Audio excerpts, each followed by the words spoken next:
Present us, O Lord, in all our doings with thy most gracious favor, and further us with thy continual help, that in all our works begun, continued, and ended in thee, we may be glorified thy holy name, and finally by thy mercy attain everlasting life. Amen.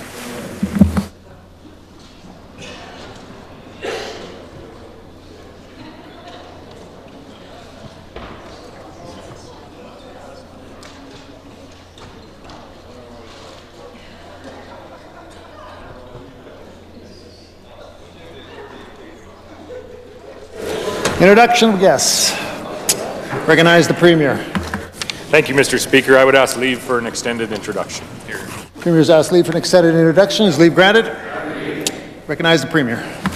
Thank you, Mr. Speaker, and thank you to the members of the House for granting leave. And it's my great pleasure to introduce to you and through you to the members of this Assembly, someone who is no stranger to many of us in this House, Mr. Speaker, a good friend to all members on the government side of this Assembly. And with us today is Bonnie Krajewski-Rial, the Director of the Premier's Correspondent Unit, or the PCU, as we've come to know it, Mr. Speaker. Mr. Speaker, Bonnie has joined us on the last day of a very distinguished career, Mr. Speaker, a career that has spanned some 20 years in public service. And today, Bonnie is accompanied by staff members from the PCU unit and her husband, Raymond. Mr. Speaker, the Premier's Correspondent Unit is a vitally important communications link in government. The PCU receives a steady stream of letters and emails from across Saskatchewan, Canada, and indeed even from around the world. And on average, Mr. Speaker, 15,000 letters and emails come into the PCU each and every year. Busy, no doubt. Mr. Speaker, and whether the correspondence comes from another member of the public or an official from another government or from a head of state, Bonnie and her staff do a tremendous job of ensuring the letters and the emails receive the very promptness of attention that they deserve. And Mr. Speaker, Bonnie's attention to detail and her commitment to serving the public are well known within this building and well known within the government generally. And they are very much appreciated by myself and others, Mr. Speaker.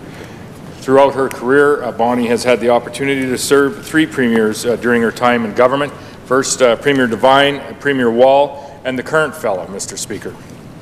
She is the longest-serving director of the PCU unit in the history of the province of Saskatchewan, and she leaves the place in pretty good shape, Mr. Speaker, I would say, for her successor, Kelly Jackson, who will take over tomorrow. And we wish Kelly the very best in her new duties. Mr. Speaker, I know Bonnie is looking forward to retirement. She plans to continue her daily routine of walking and going to the gym and working in the garden when the weather allows, which it is going to start allowing again here very shortly.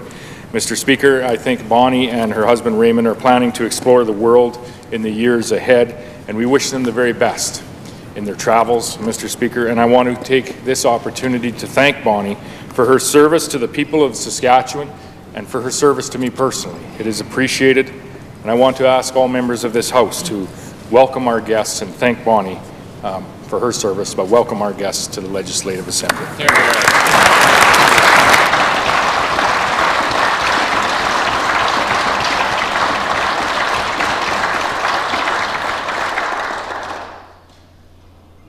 Recognize the Minister of Parks, Culture and Sport. Thank you very much, Mr. Speaker. It's my pleasure this afternoon to introduce up in the East Gallery, Amy Nelson. Amy Nelson is a recording artist from right here in Regina, and she's been very successful. Particularly, she's just been in Australia, I understand, and she's over there had a couple of singles reach the top 10 on the country music charts over there, and has recently signed a recording deal. So obviously a very talented artist, and has had some assistance from Creative Saskatchewan to help her record an album, to make a music video, and those sorts of things that musicians do with her this afternoon is Jamie Toth from PCS and Mr. Craig Lederhouse from Creative Saskatchewan. I ask Mr. Speaker that all members please join me in congratulating Amy for contributions to our province's musical landscape, her recent commercial success, and wish her all the success and much more in the future, Mr. Speaker. So I'll ask all members to help me welcome Amy this afternoon.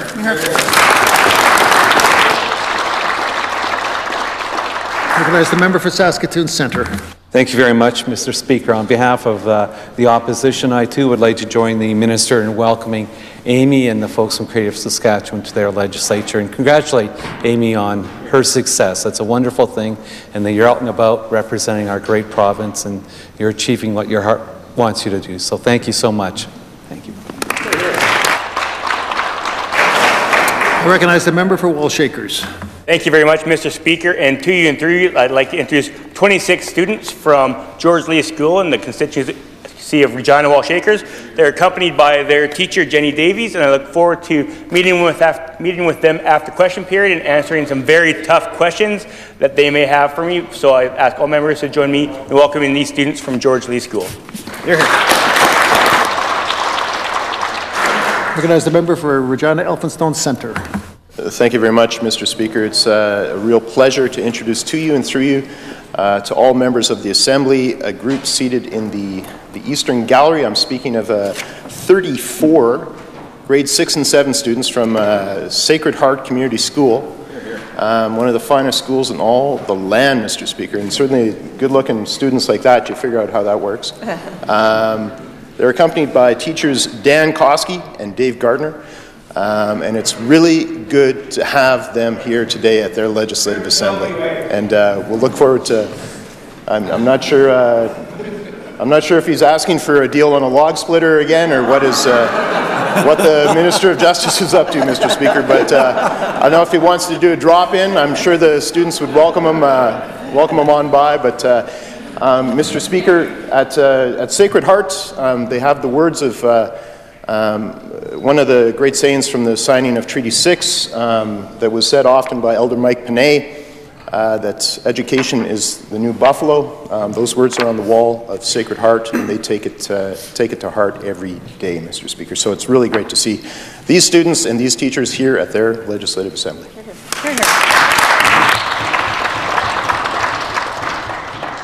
Recognize the member for, where are you from? Oh yeah, Regina Rosemont. Leave for extended introduction. So requested leave for an extended introduction. Is leave granted? Recognize the member.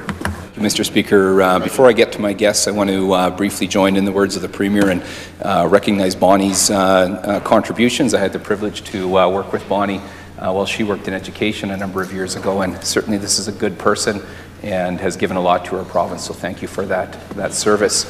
It's a pleasure to see a good friend, Amy Nelson, in the Assembly here today, and a fellow Tom Trojan alumni. She's a remarkable person, a remarkable singer, and it's a pleasure to have her here today, Mr. Speaker, as well as good to see Craig Lederhouse here as well. And before I get to my guest, Mr. Speaker, I want to give a shout out to my good friend Jenny Davies that's here today with her group from George Lee. Stephanie, my wife, taught at George Lee for many years and is a good friend of Jenny's. I'd ask all the students that Miss Weatherspoon taught to give us a wave here. And I welcome them here today. And now I'll get around to my guests, Mr. Speaker. It's an honor seated in your gallery to welcome two community leaders to their assembly. Amanda McConnell, who is the program manager of the Sport Venture Library here in Regina, responsible for overseeing things like the Outdoor Hockey League and the Baseball League that's coming around, and Monday Night Football, all the good that they deliver to so many within the community. She's joined by Leslie Charlton. Mr. Speaker, Leslie was the owner of Groovy Mama. In fact, I think she taught me how to fold a diaper, Mr. Speaker, a number of years ago, and now she's a recreation support worker with Airlo Sport Venture. These are two very good people and a very good organization, Mr. Speaker.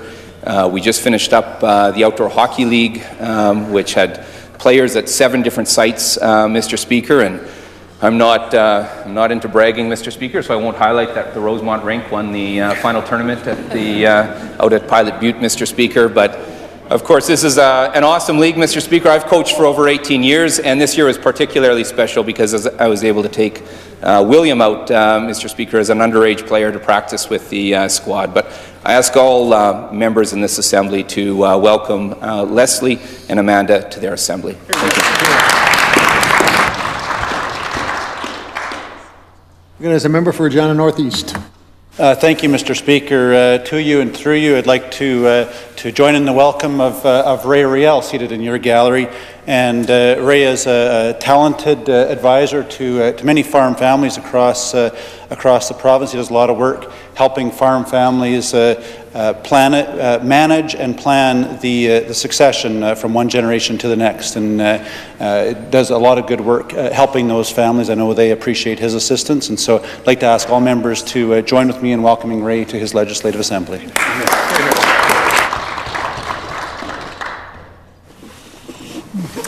Presenting petitions. I recognize the member for Lumsden Morse.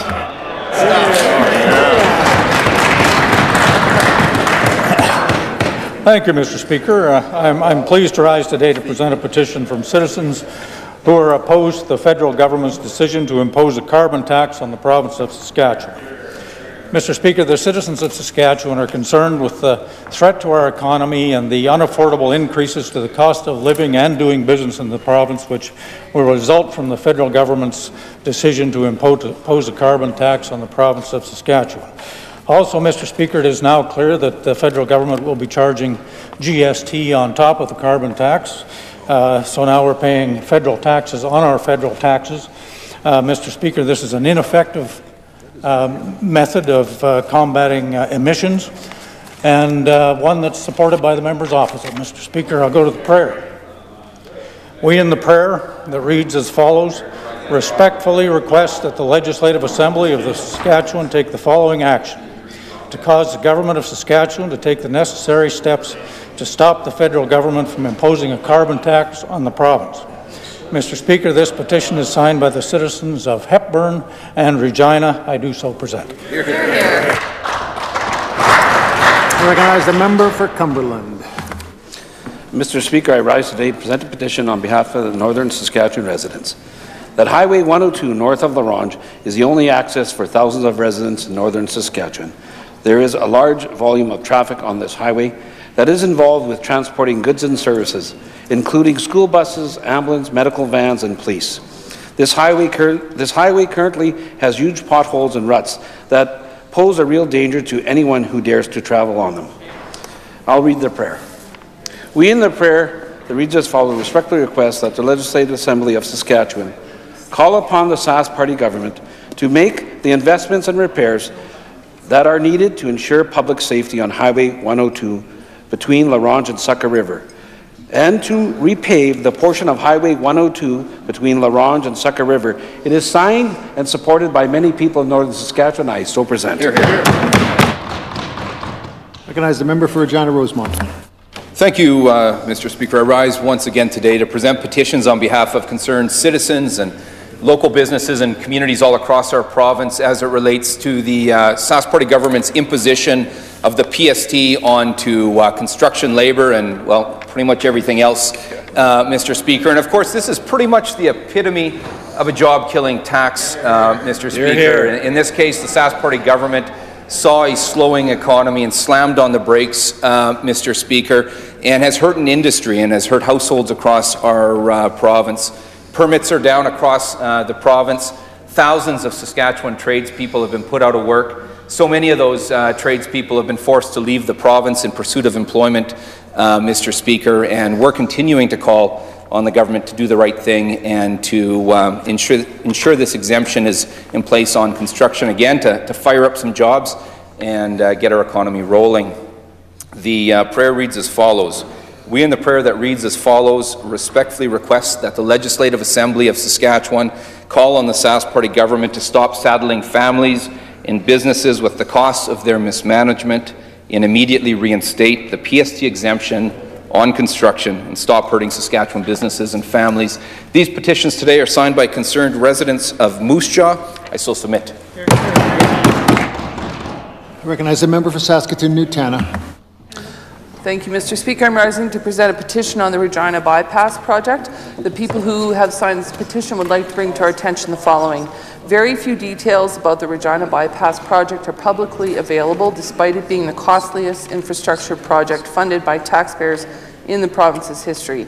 Ministry officials have identified and documented major deficiencies in the project that were in an email that has yet to be released in full for public review. In the Assembly, Mr. Speaker, you'll recall the previous Minister of Highways referenced one of those major deficiencies, the breach of an aquifer in Wascana Creek. However, our current Minister of Highways has repeatedly stated on the record that there are no major deficiencies on this bypass. Saskatchewan people will be paying for this piece of infrastructure for the next 30 years, and in the interest of government transparency, these contradictory statements require immediate clarification. The prayer reads, we in the prayer that reads as follows respectfully request that the Legislative Assembly of Saskatchewan call on the Sask Party government to immediately release a full, unredacted copy of records detailing all minor and major deficiencies identified in the Regina bypass project to date. Mr. Speaker, the individuals signing this petition today are from the City of Moose Jaw. I so submit. I recognize the member for Athabasca. Oh, thank you very much, Mr. Speaker. I stand in my place to present a petition for a dialysis unit for northwestern Saskatchewan communities.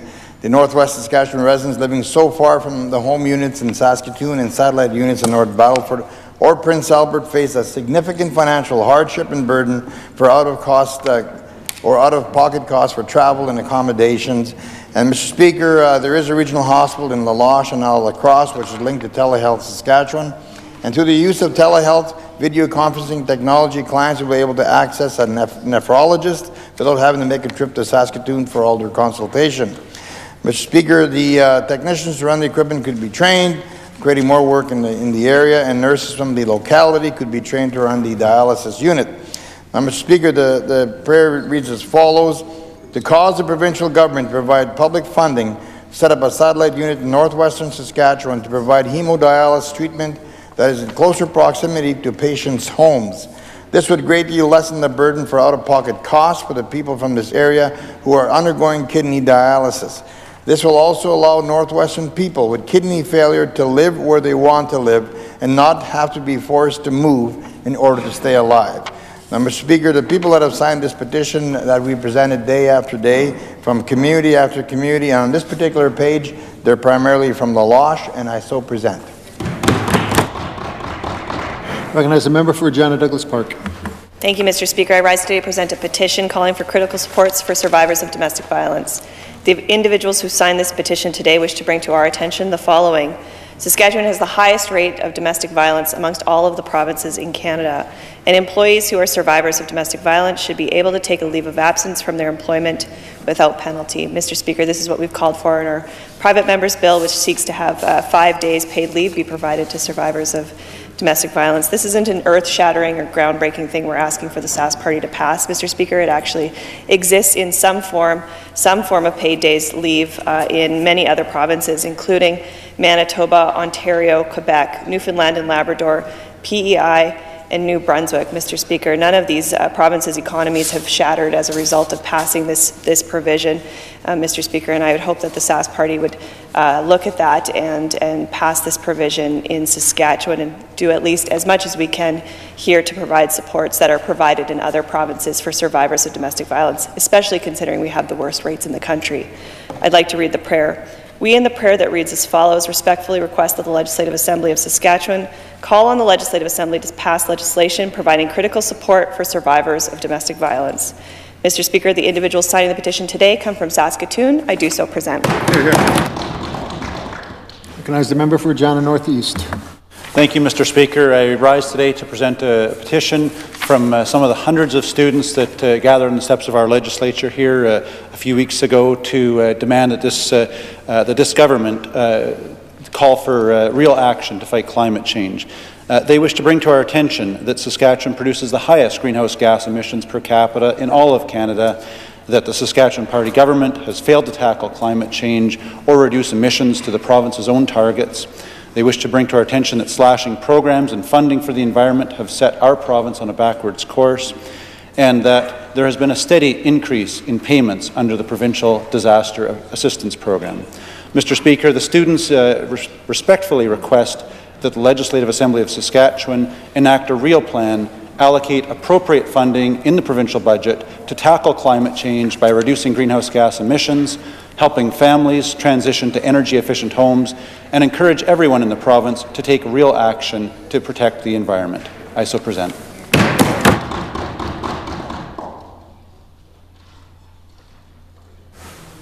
Reading and receiving petitions. Statements by members. Recognize the member for Saskatoon Westview. Thank you, Mr. Speaker. As you can see, Mr. Speaker, today we sport blue ribbons as it is World Autism Awareness Day.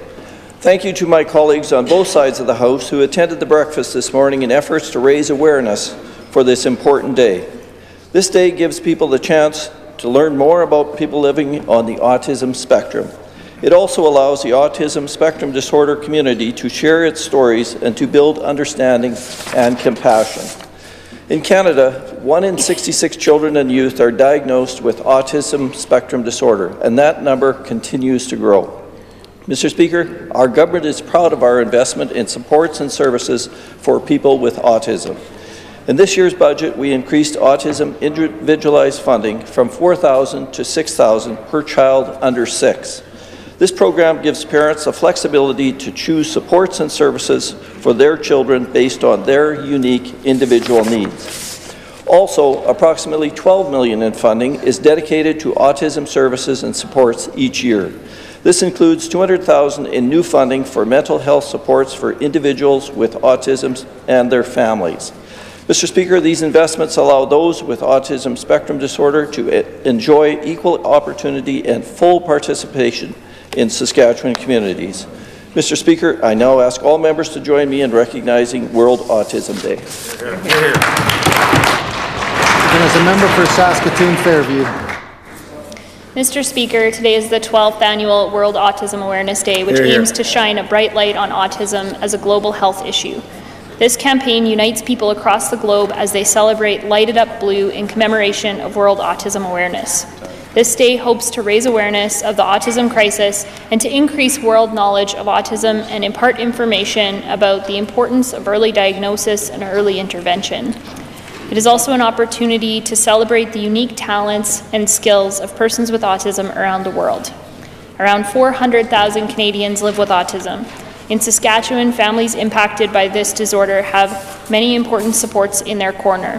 One of them is the Autism Resource Centre of Regina.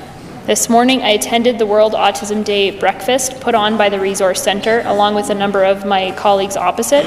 It was great to hear more about the services they provide. I also had the opportunity to speak with staff and clients about the benefits Autism Resource Centre provides and the challenges they face. Mr. Speaker, I ask all members to join with me in expressing our gratitude to those responding to the needs of individuals living with autism spectrum disorder and to the autism organizations who give voice to millions of individuals worldwide. Thank you. Recognize the member for Bigger Sask Valley. Thank you, Mr. Speaker. Congratulations to the Bigger Museum and Gallery for being named the Museum of the Year by Rivers West District for Sport, Culture and Recreation. This first-class modern facility is open throughout the year and has one of the best tourism centers in the area. The museum has a wonderful collection of digital archives, newspaper clippings, school yearbooks, and information on various businesses and people in our history. Mr. Speaker, the museum is really about educating our visitors and our community on our great past. An educational liaison works closely with the schools in the area so students are able to access its archives and to coordinate visits. The museum also hosts a number of events such as art exhibits, afternoon teas, bake sales, rotating and special exhibits. Just last year they hosted the Canadian National Conservatory of Music Summer Sizzle program, which brought composers and musicians from around the country right to Bigger. Mr. Speaker, this museum is completely interactive and very deserving of this recognition. I'd like to congratulate the staff, board of directors, and volunteers on earning the title of Museum of the Year and encourage all members to take the trip to Bigger and experience this incredible museum for themselves. Thank you. As a member for Regina Rosemont. Mr. Speaker, the great Canadian tradition of outdoor hockey was very much alive and well here in Regina this past season, including at the Rosemont rink once again. The Outdoor Hockey League, also known as the OHL, was started more than 20 years ago and has been run by Airlo Sport Venture for many years. This program ensures that kids from all walks of life have the opportunity to take part in Canada's game by eliminating the barrier of cost. This was the 18th year for me helping as a coach and volunteer with the OHL, offering so many great memories. More than 320 young people from 7 rinks all across our city took part this year. This wouldn't be possible without the impressive leadership of Amanda McConnell, Program Manager of Airlo Sports Venture. I also want to thank Laura Wazolkowski, Leslie Charlton, Tessa Wilson, Brandon Bowden Herney, as well as the funders, Jumpstart, Optimist Clubs of Regina, Town of Pilot Butte, Cooperators, Extreme Hockey and Kids Sport. And importantly, I want to thank the incredible volunteer coaches and shack keepers all across the province or across the community, with a special shout out to the Rosemont ones. Mr. Speaker, we know what hockey means to this province. It binds our communities together with pride and makes a difference in the lives of young people. This is on full display in the OHL. I ask all members to join with me in recognizing the OHL, Airlo Sport Venture, the staff and funders, the amazing players, the parents, and the dedicated coaches for making this happen. Thank you, Mr. Speaker. Here, here. There's a member from Moose Jaw, Waccamaw. Thank you, Mr. Speaker. On March 19th, I, along with the member from Moose Jaw North, had the honour and privilege of attending a Canadian citizenship ceremony in Moose Jaw. 47 people from 9 countries took their oaths to become Canadian citizens. Mr. Speaker, it was a great day. The ceremony opened with Aaron Tutusis from the Guns of Poundmaker drum group singing a song written by Chief Piapot on the occasion of the signing of Treaty 4. And Hakeem Manasso, a grade 11 student from Vanier Collegiate, sang O Canada in both official languages.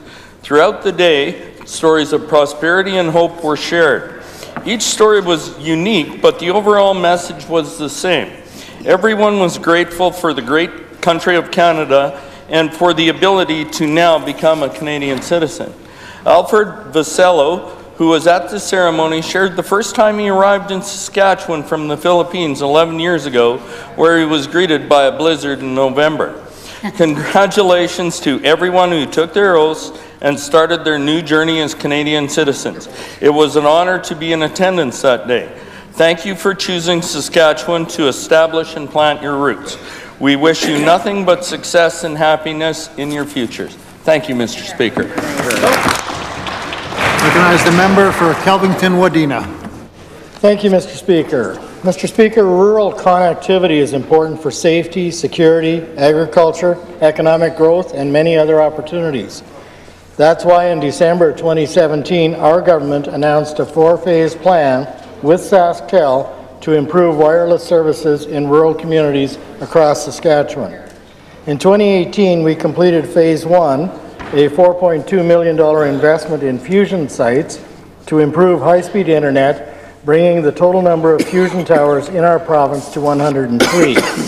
Phase 2 of the plan to deploy 100 new small cell sites in rural communities is currently underway. And Mr. Speaker, today I rise to inform the House of great news. As of March 29th, 2019, the first 50 towers in Phase 2 have been completed on time and on budget. Here, here. Mr. Speaker, SaskTel launched the first of the 50 towers in October 2018. With the hard work and dedication of all their staff, they were able to launch 50 towers in about 6 months. These towers provided 4G and LTE services serving the town and immediate surrounding area. With the installation of these 50 new towers, residents of those communities should experience significantly improved cellular service. Our government continues to remain committed to working with SaskTel to find innovative ways to serve rural Saskatchewan. Thank you, Mr. Speaker. Recognize the member for the Battlefords. Thank you, Mr. Speaker. Mr. Speaker, on March 22nd, I joined with representatives from the Saskatchewan Health Authority to celebrate the formation of a community recovery team in North Battleford. North Battleford is the latest of 8 Saskatchewan communities to launch a team that provides mobile, intensive supports for people with complex mental health challenges. Along with North Battleford, teams are now active in Saskatoon, Weyburn, Moose Jaw, Regina, Yorkton, Swift Current, and Prince Albert. Mr. Speaker, the 10-person North Battleford team includes an assessor coordinator team lead, 6 mental health nurses, 1 social worker, 1 continuing care aide, and 1 addictions counselor. This crucial group of healthcare professionals is on the front lines to help people better manage their mental health symptoms and achieve their wellness goals. Mr. Speaker, our government and the Saskatchewan Health Authority are working together to create a more efficient, responsive, and caring system for people with mental health issues. That's why we have invested more than $4 million in funding for the 8 community recovery teams across Saskatchewan. This funding will strengthen our province's mental health services and supports and will align with recommendations in the Mental Health and Addictions Plan. Mr. Speaker, all individuals in need of mental health services should receive the care they need when and where they need it. Mr. Speaker, these community recovery teams are yet another important step towards a better, more efficient, and more caring healthcare system for people with complex mental health issues. Thank you, Mr. Speaker.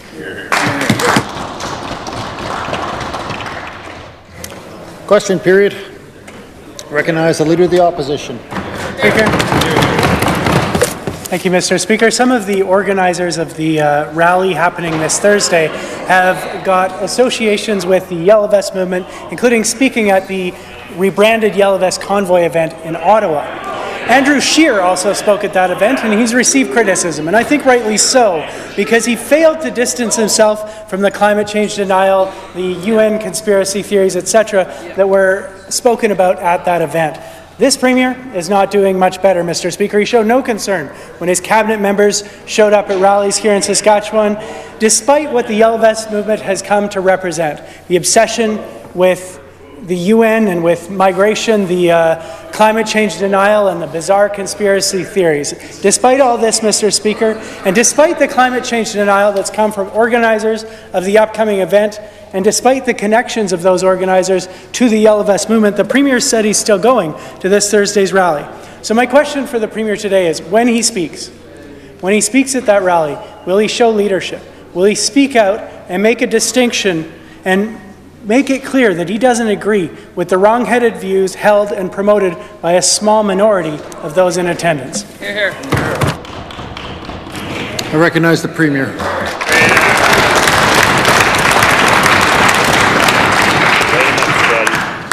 Mr. Speaker, if the Leader of the Opposition wants to know what I'm going to say Thursday at that rally, he should attend and listen. Hear, hear. He should attend with the people across this province, Mr. Speaker, that are attending this rally. Over 500 trucks, I've been informed, or have signed up so far to come to say no to Bill C-48, Mr. Speaker.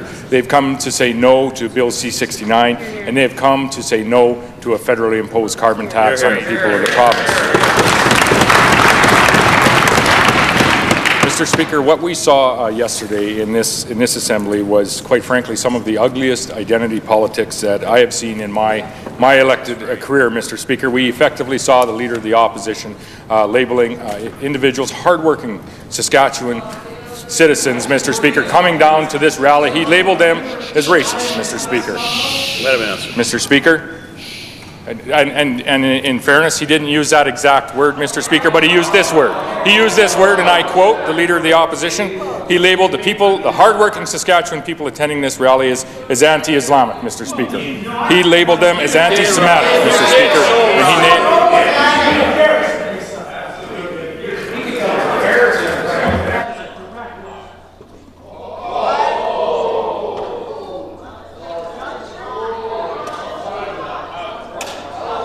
Well, I definitely heard it. You can withdraw and apologize for that. I'll ask the Leader of the Opposition to withdraw and apologize for that remark.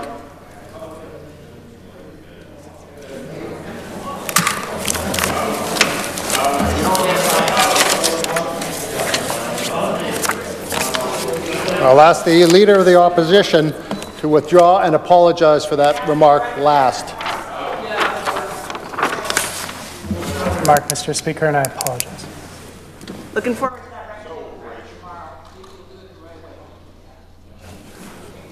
I recognize the Premier.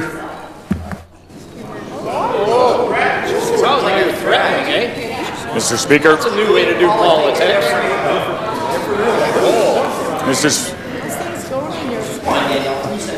Order.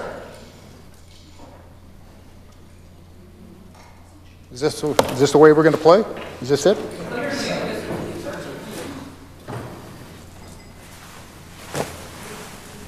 Well, let's clean it up. I recognize the Premier. Mr. Speaker, these are not my words. These are the words of the Leader of the Opposition. Mr. Speaker, I will be there Thursday. I'll be there with the people that are attending from across this province to stand with our wealth-generating industries, Mr. Speaker, of agriculture, of energy, Mr. Speaker, of mining, Mr. Speaker, and of manufacturing here in the province, Mr. Speaker. I'll be there, and I'll explain to them why the Leader of the Opposition does not. Hear, hear. Hear, hear.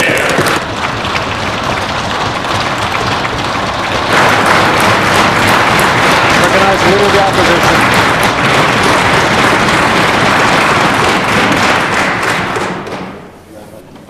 Mr. Speaker, I said nothing against the people of this province. I said nothing against the people attending this rally. Maybe you'll correct that on the record. It's irresponsible for the Premier to try to put words in my mouth and lead people to believe that I did. It is the wrong thing to say. It's also incredibly lazy, Mr. Speaker. It's incredibly lazy that this Premier has no curiosity, that he has no interest in finding out who is actually behind events that he's agreed to attend, what the associations are, and what that means for others who might want to attend. Mr. Speaker, the Premier has a responsibility. The Premier has a responsibility not just to be a political leader, but to be a moral leader in this province, Mr. Speaker. It's irresponsible for him to promote a rally without thinking about how its associations and the associations and words of its organizers could reflect badly, could send the wrong message about the people who attend, because the people who attend deserve better from this Premier, Mr. Speaker. They deserve better. It would be highly irresponsible of him to attend without a plan to address the lingering concerns that his presence and his lack of comment in this House have allowed to fester, Mr. Speaker. Can we have some assurance from this Premier today that he will use his words to set an example? Will he have the courage to challenge the worst views of the Yellow Vest movement? Will he have the courage to challenge the views on the UN Compact on migration, on climate change, at an event that is closely associated with that movement? Will he do it? I recognize the Premier.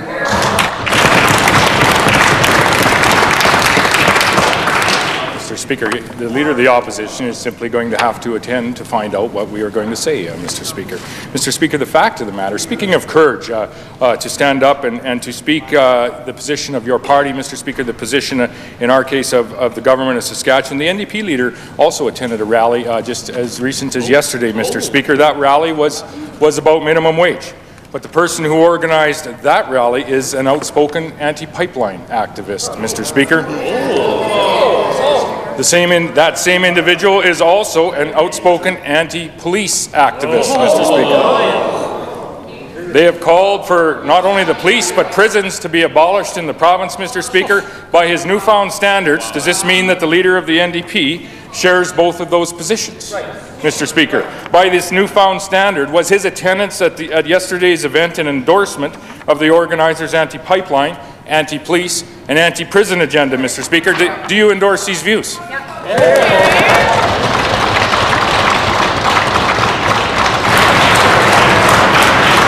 Recognize Leader of the Opposition. Thank you, Mr. Speaker. You know, wait and see just isn't good enough. It's not good enough, especially when the Premier has repeatedly refused. Order.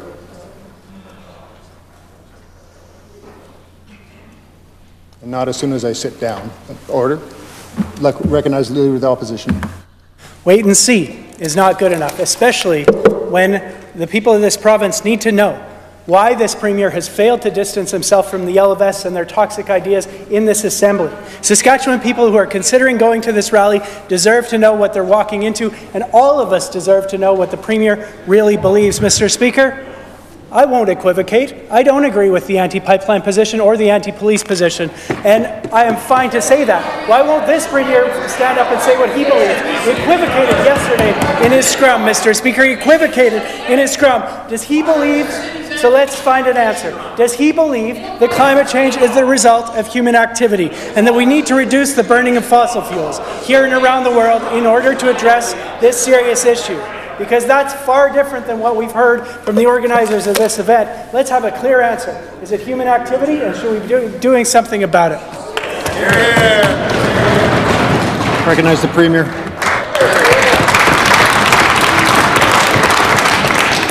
Mr. Speaker, all human activities have an impact on our environment here in the province, Mr. Speaker, and it's always incumbent on each and every one of us to do better, Mr. Speaker, by the impact that we have on our soil, the impact we have on our water systems, Mr. Speaker, and the impact, yes, that we have on our climate. And we're working very hard to do that, Mr. Speaker. And I would say this: there are a number of organizers of this rally that I am attending on Thursday, Mr. Speaker, that are farmers in this province, Mr. Speaker.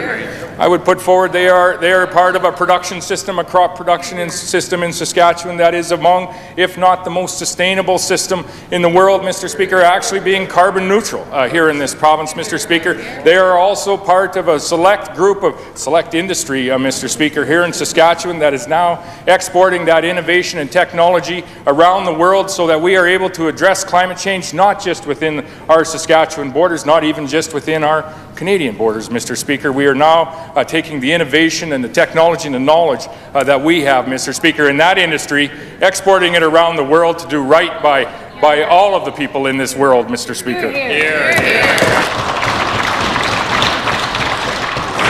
I recognize the Leader of the Opposition. Mr. Speaker, and that's a point on which we agree. The farmers, the agricultural producers of this province have an impressive contribution to the sequestration of carbon, and it's not recognized in the carbon tax that was put in place yesterday, a carbon tax that didn't recognize farmers well enough because this Premier failed to negotiate a better deal. Now, Mr. Speaker, there's a question that the Premier has repeatedly refused to take a position on. The Premier has repeatedly refused to give us a clear answer. Please address the Chair. The Premier has repeatedly refused to take a position on the UN Compact on migration. This has been a central pillar of the Yellow Vest movement, Mr. Speaker, a central pillar. Their protest of this document and its connection to so-called globalism from the Yellow Vest. Does the Premier, pardon me, Mr. Speaker, does the Premier understand? Does he understand that this is a benign and positive document which is about treating migrants, immigrants, and refugees with respect? And will he tomorrow stand up and make it clear that international cooperation in favor of migrants is a source of strength, of economic and social strength in Saskatchewan, not a threat to our sovereignty?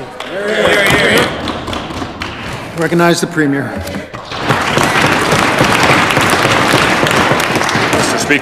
Mr. Speaker, there is no place in the UN Compact for any subnational government, including the province of Saskatchewan, to take a position on, Mr. Speaker. What we have done is led by our actions, Mr. Speaker. I've said this time and time again on the floor of this Assembly, time and time again in the Rotunda, and when asked, Mr. Speaker, in Saskatchewan, we have a proud history of attracting 165,000 people to our communities, 108,000 of them from countries all around the world, Mr. Speaker, making their home in over 320 communities in our great province of Saskatchewan. Mr. Speaker, we picked a lane when it came to immigration, Mr. Speaker, and supporting that immigration in our province, Mr. Speaker. The Leader of the Opposition has picked a lane when it comes to Justin Trudeau's imposed carbon tax on Saskatchewan families. He said most recently, on February the 12th of this year, we think a price on pollution is a reasonable thing. We disagree with that, Mr. Speaker. Mr. Speaker, I would ask him to also pick a lane with regards to statements he made yesterday about my attendance at a rally supporting Saskatchewan people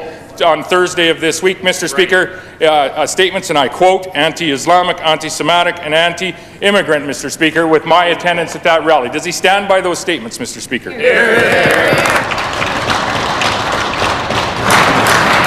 Recognize the Leader of the Opposition. Mr. Speaker, as the Premier well knows, those statements were about the worst elements of the Yellow Vest movement, and I absolutely stand by the fact that we've seen that from Yellow Vests, and his attendance at events organized by Yellow Vests sends the wrong message. We've made that very clear, Mr. Speaker, but the question was not about that. We are a province here that often has things to say about our federal decisions and about international decisions, as we should, because it affects us here. But this Premier has failed over and over and over again to tell us how he believes, what he believes about the UN Compact on migration. It's a yes or no question. If you won't tell us here today, will you at least tell those in attendance at the rally on Thursday? I recognize the Premier. Speaker, we take a position on decisions that happen outside of the province of Saskatchewan that affect our communities and affect the people here in the province, Mr. Speaker. And we have taken a position by supporting our 108,000 people that have moved here from around the world, Mr. Speaker, to make their home in Saskatchewan. And we have more to do. That's just a start, Mr. Speaker, and we're just setting pace with 11,000 more people coming to this province recently. We do have a position when it comes to Bill C-48, Mr. Speaker, something that greatly affects the economy here in the province. We do have a position when it comes to Bill C-69, Mr. Speaker, a federal headwind really to the economy here in the province. And we do have a position, very different position than the member's opposite, when it comes to a federally imposed carbon tax on the families in this province, Mr. Speaker. We most certainly will be over at the Queensbury Convention Centre on Thursday to voice our position on these topics and others, Mr. Speaker. And I'll be sure to let the members there, let all of the attendants know there why the Leader of the Opposition isn't attending.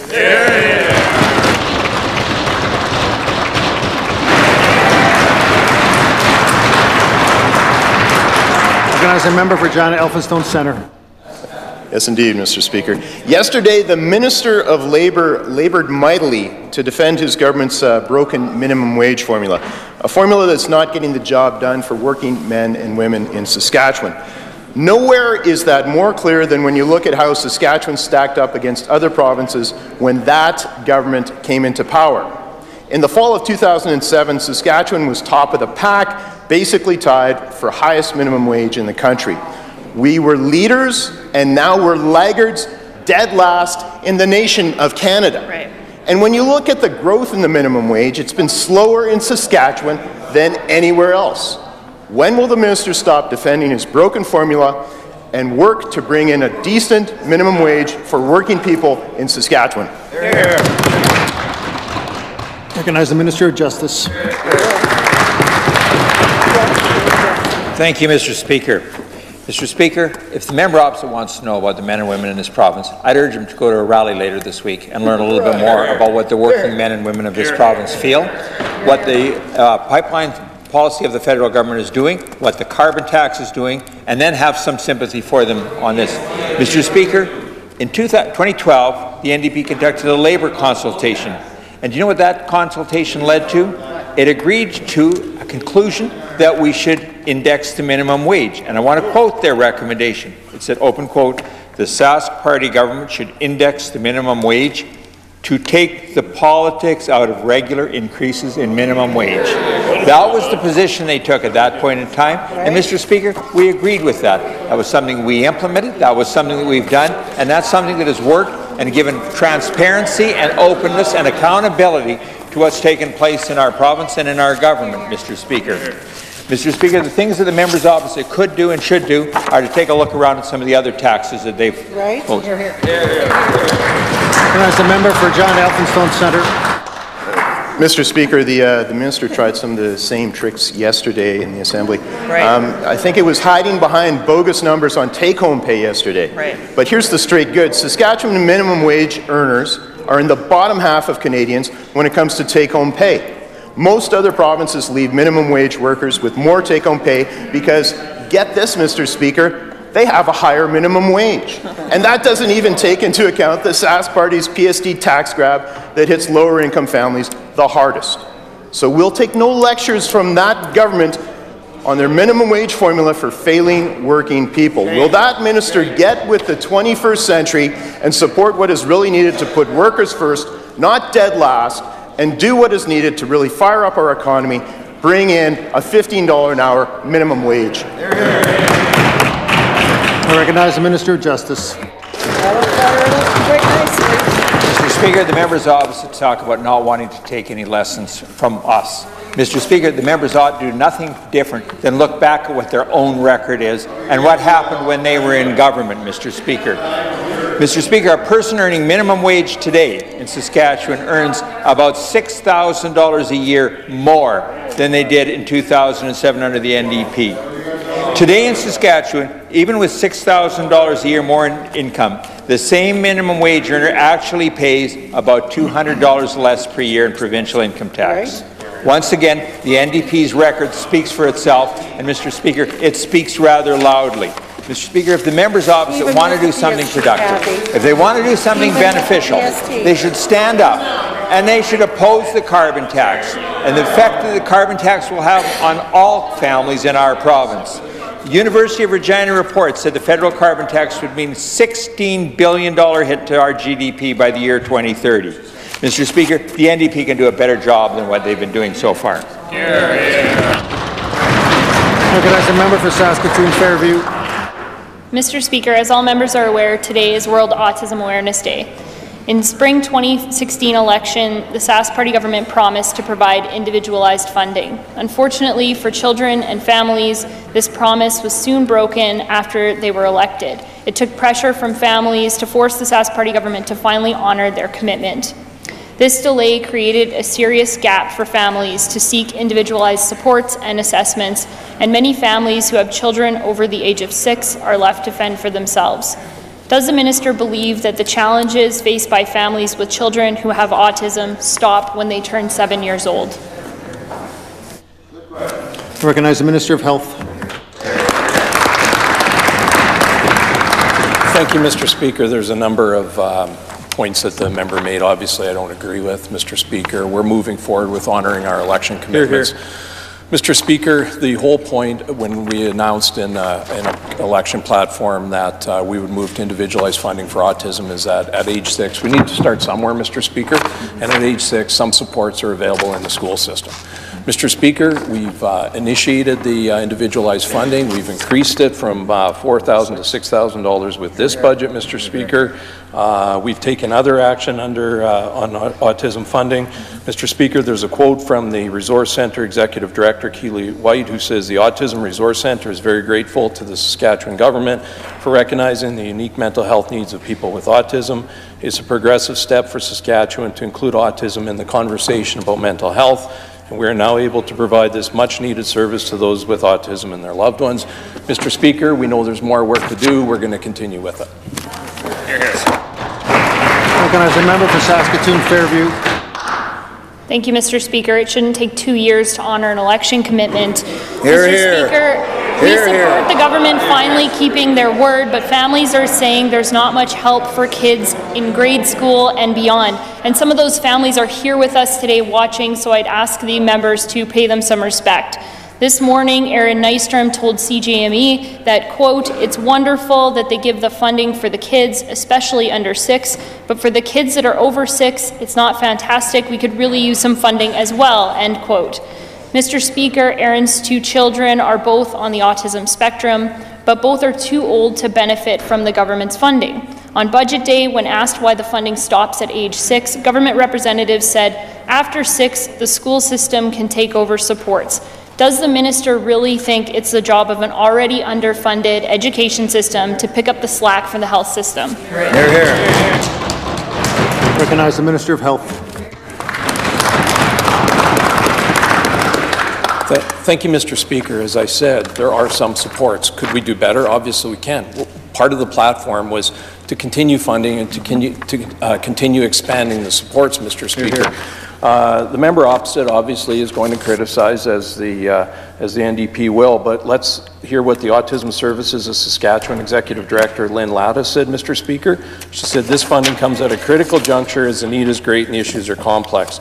As mental health services expand in our province, the need for an autism-specific lens is crucial. We're excited to be working with the Autism Centre of Regina," and she goes on, Mr. Speaker. That's the funding for the 2 centres, both Saskatoon and Regina.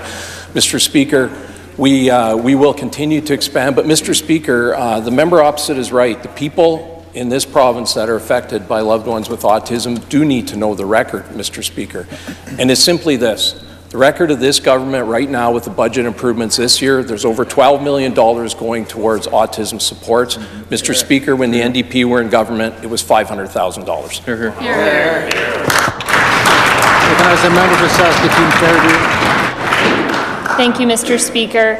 Since the minister didn't touch the question, I'll ask it again. The education system is already underfunded. Is it the job of the underfunded education system to pick up the slack for the health system? Hear, hear. Recognize the Minister of Education. Speaker. Thanks, Mr. Speaker. As the Minister of Health has so eloquently pointed out, there's over $12 million in this year's budget, Mr. Speaker, to fund autism services and supports, Mr. Speaker. In the K-12 system, Mr. Speaker, we provide over $285 million in supports for learning, Mr. Speaker. Those funds are provided to the school divisions unconditionally, Mr. Speaker, to provide a wide range of supports, not just for kids with autism, Mr. Speaker, but other children with intensive needs, Mr. Speaker. In addition, 170 spaces were created this year for preschoolers with intensive needs, including those with autism, Mr. Speaker. As the Minister of Health has said, there's more work to do here, Mr. Speaker, but certainly we recognize the importance of ensuring that we continue to work to develop formulas, Mr. Speaker, to continue to support families and children who are in need of our support. As a member for Saskatoon Centre. Mr. Speaker, last year New Democrats raised a concern over the government's handling of issues coming from Pine House. The Sask Party government and multiple ministers have known about these concerns for years.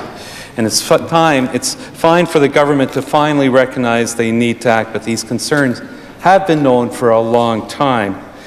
Perhaps if the finance minister had acted back in 2016 like she said she would, in a letter responding to citizens raising concerns, things may have not become so dire in Pine House. The initial findings of the government's investigation shouldn't be kept under wraps. They should be made public for everyone to see. To the Minister, in light of the serious concerns raised about Pine House, will he today release the inspection report so people can know the full scope of the concerns? Will he release that inspection report today? Hear, hear. Recognize the Minister of Trade. Well, thank you very much, Mr. Speaker, and I know the Minister of Government Relations spoke to this matter in the Assembly yesterday to the consternation of the member for Nutana. But I would like to point out something that was raised by the member for Nutana, who we well know when she brings information into the House has a history of bringing information that's less than accurate, shall we say, Mr. Speaker. With regard to Pine House Lake, she brought information into this Assembly a couple of weeks ago in which she quoted from a letter and said when Minister of Finance was Minister of Government Relations had promised to personally meet with the village of Pine House. Mr. Speaker, we've had an opportunity to look at that letter, and it's been completely misquoted and completely misrepresented by the member for Nutana. In the letter, the minister actually promised to have her officials meet with Pine House, and there have been several meetings between government relations officials and Pine House since then. Time for question period is over.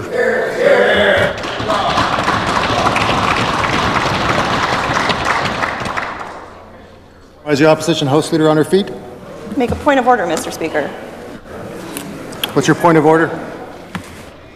In the last response, the Minister for Immigration, who was speaking on behalf of the Minister for Government Relations, just used the word, quote, misrepresented, which is, as we all know, unparliamentary. I ask the Speaker to ask the Minister to apologize and withdraw. Misrepresented. So, Government House Leader on his feet. To a point of order. Okay, respond. Listen, debate, that word I would ask you to review Hansard, and I would say that there was a debate going on in the exchange, what happens in here every day, and nothing that was said to be apologized or withdrawn. You said that. Misrepresented based on intent to cause disorder. You can just withdraw. I'd ask the Minister to withdraw the remark. Thank you, Mr. Speaker. I withdraw and apologize.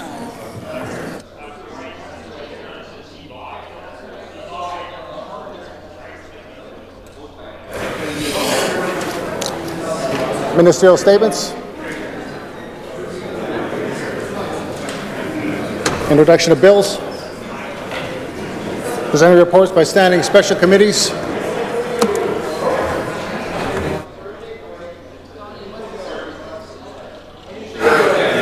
I recognize the Chair of the Standing Committee on Intergovernmental Affairs and Justice.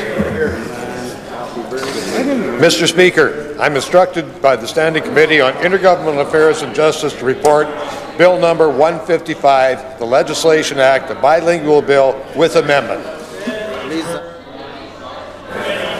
When shall this bill be considered in committee of the whole on bills? I recognize the minister. We read it. Mr. Speaker, I request leave to waive consideration in committee of the whole on this bill and that the bill and its amendments be now read the third time. Ask for the Order, please.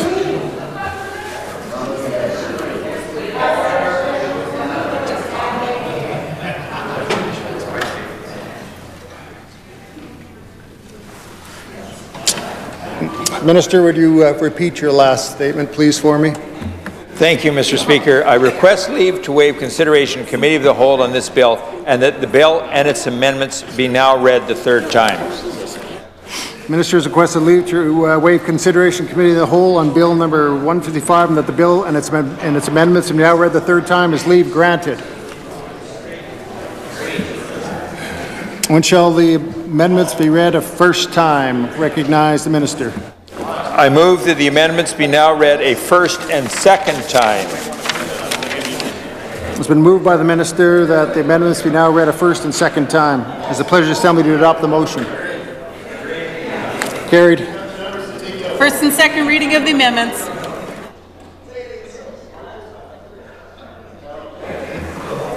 The minister may proceed to move third reading. I move that the bill be now read the third time and passed under its title.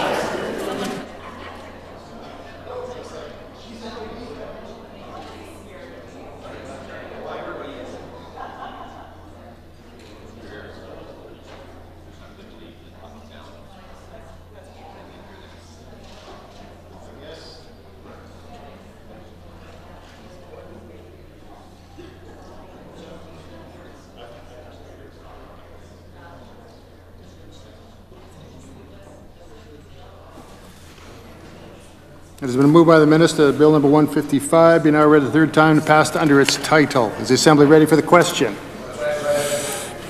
Pleasure of the assembly to adopt the motion. Carried. Third reading of this bill.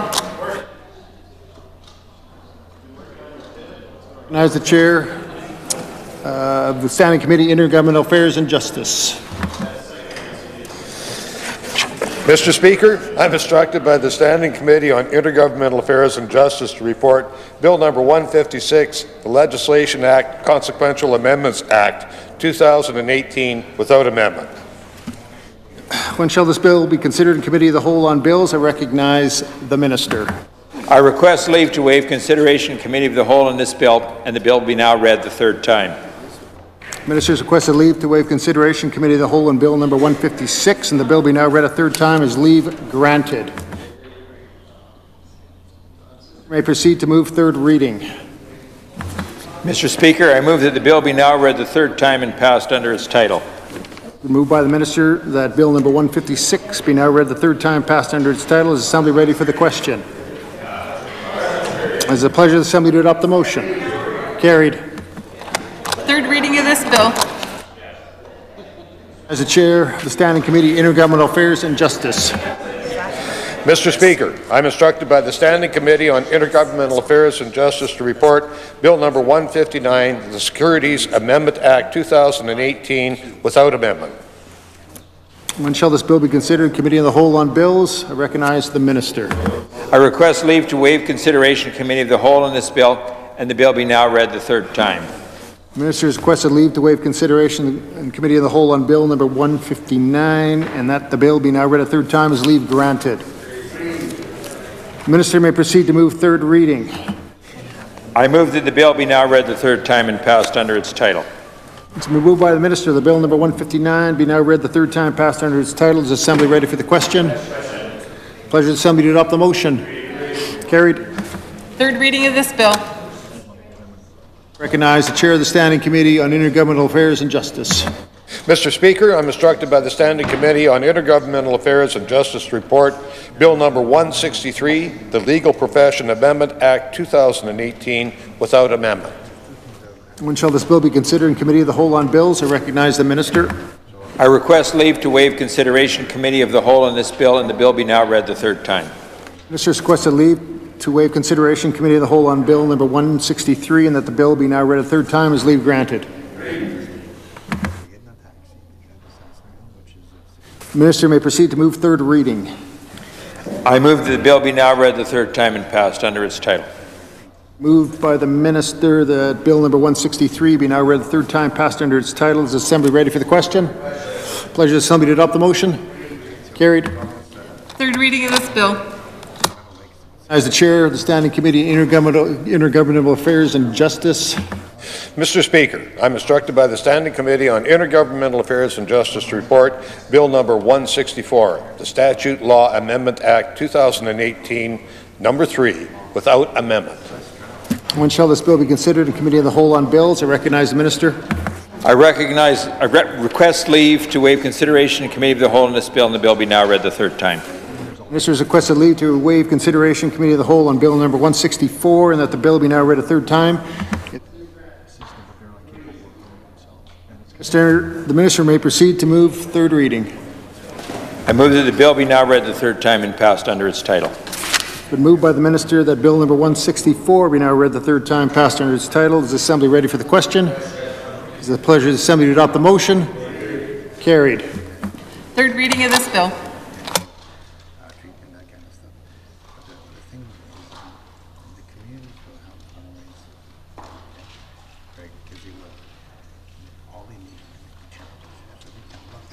Orders of the day. Government orders adjourn debate. Item number 1, resume debate on the second reading motion on Bill number 138, the Miscellaneous Statute Government Relations Enforcement Measures Amendment Act 2018. Ms. Saar. I recognize the member for Regina Rosemont. Thank you, Mr. Speaker. With respect to Bill number 138, the Miscellaneous Statutes Government Relations Enforcement Measures Amendment Act 2018, I've already spoken to this bill in this chamber, Mr. Speaker. I believe we're going to be dealing with it in committee, I believe possibly here tonight, Mr. Speaker, so I'll reserve comment and questions until that point. Question before the Assembly is a motion by the Minister that Bill number 138 be now read a second time. It's a pleasure of the Assembly to adopt the motion. Carried.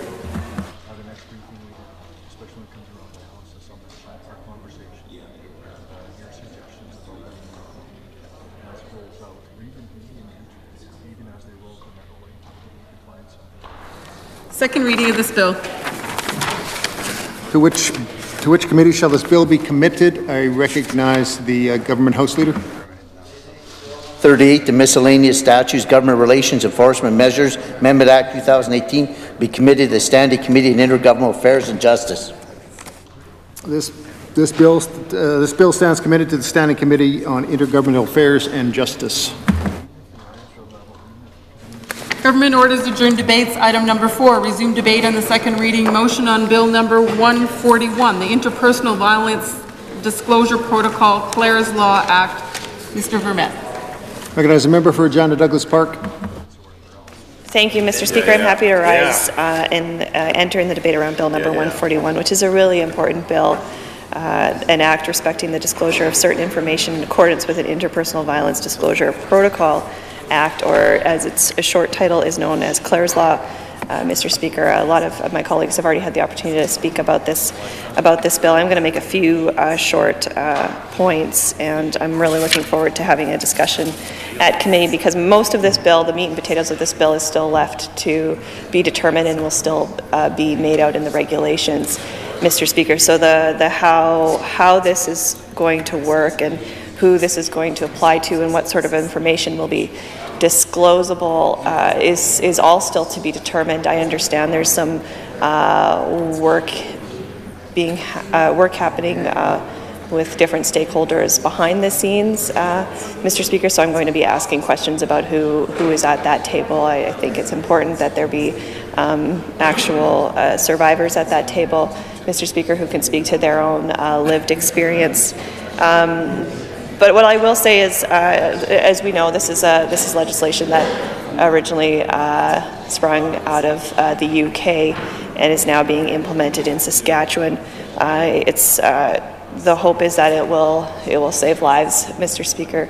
Unfortunately, it will not help those who are already in abusive situations, who are already trying to leave an abuser. But the hope is that it will prevent someone from entering into a relationship that is difficult for them to escape. Mr. Speaker, and if it helps one life, then I think that's quite important, and that's something that we've been stressing on this side of the House and working when we can with government side to ensure that we are providing all of the supports we can legislatively to help survivors of domestic violence. As I've said too many times in this chamber, Mr. Speaker, Saskatchewan has the highest rates of domestic violence amongst all of the provinces in Canada, and our rates are exponentially higher than the national average, Mr. Speaker. So there's a lot we should be doing in terms of looking at legislative solutions, legislative ways we can address this challenge. Of course, we can't, as a body of legislators, eliminate the societal reasons behind our astronomically high rates, Mr. Speaker, but we do have an obligation and a duty as legislators to ensure that there are supports available for those who are experiencing domestic violence in our community. I think this is a personal issue for many because our rates are so high. It's fair to say there's no one in this province who hasn't been affected in some way by domestic violence, Mr. Speaker. So I'd like to say that this is a step in the right direction, but by no means can we be waving a mission accomplished banner or anything like that. I will say that there are other provisions before us that we can also look toward implementing in addition with this. 5 days paid leave is another one of them, Mr. Speaker, our private member's bill. But I'm looking forward to having more discussion with officials about this important piece of legislation. So to facilitate that, I am prepared to allow this bill to move on to committee.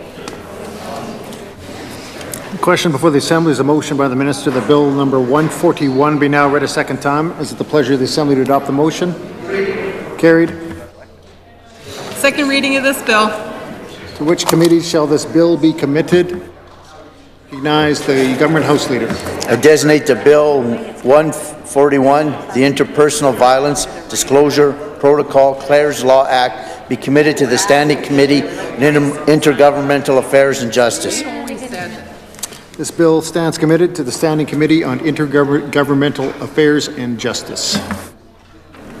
Government orders adjourned debates. Item number 5, resume debate on the second reading motion on Bill number 152, the Builders Lien Prompt Payment Amendment Act 2018. Mr. Peterson. Recognize the member for Regina Rosemont. Thank you, Mr. Speaker. I entered into discussion this afternoon with respect to Bill number 152, the Builders Lien Amendment Act 2018, also known as prompt payment legislation. Mr. Speaker, certainly prompt payment and the principle of it and payment certainty is something we support. It's important that we get this right. We've urged action and supported action on this front for some time. I want to certainly recognize the efforts of the Saskatchewan Construction Association, folks like the general contractors and many more throughout the province who have been involved in the push for this bill. Mr. Speaker, certainly they're recognizing how important both prompt payment and payment certainty are to those involved in construction, Mr. Speaker. I've come across many examples, Mr. Speaker, where both in cases that are large, but also with smaller companies, Mr. Speaker, the challenge of not getting paid.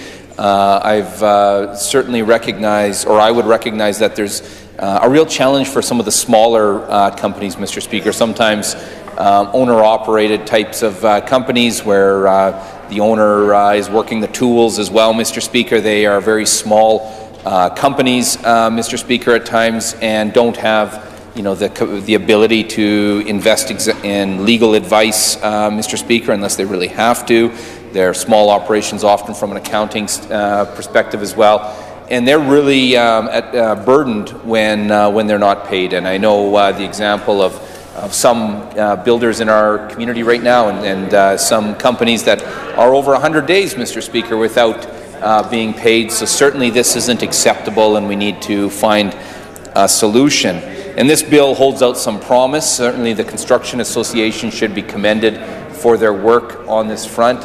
But it's important we get this right. And I know we are hearing some concerns, particularly with respect to a provision within this bill, Mr. Speaker, that's unlike legislation, for example, in Ontario or other places, where the minister has the authority to or has the discretion as to who this legislation applies to, picking winners and losers, if you will, Mr. Speaker. And I think we have a lot of questions for the minister on this front as to how that's appropriate and the slippery slope that could create, and the different sets of rules that may provide for, in some cases, the same company, Mr. Speaker, because it depends on whether they're involved in the residential sector, the commercial sector, the industrial sector, Mr. Speaker. So we're going to be bringing those concerns forward. I know, or I hope, government's hearing that as well from leadership in the construction sector, that this is an area that needs to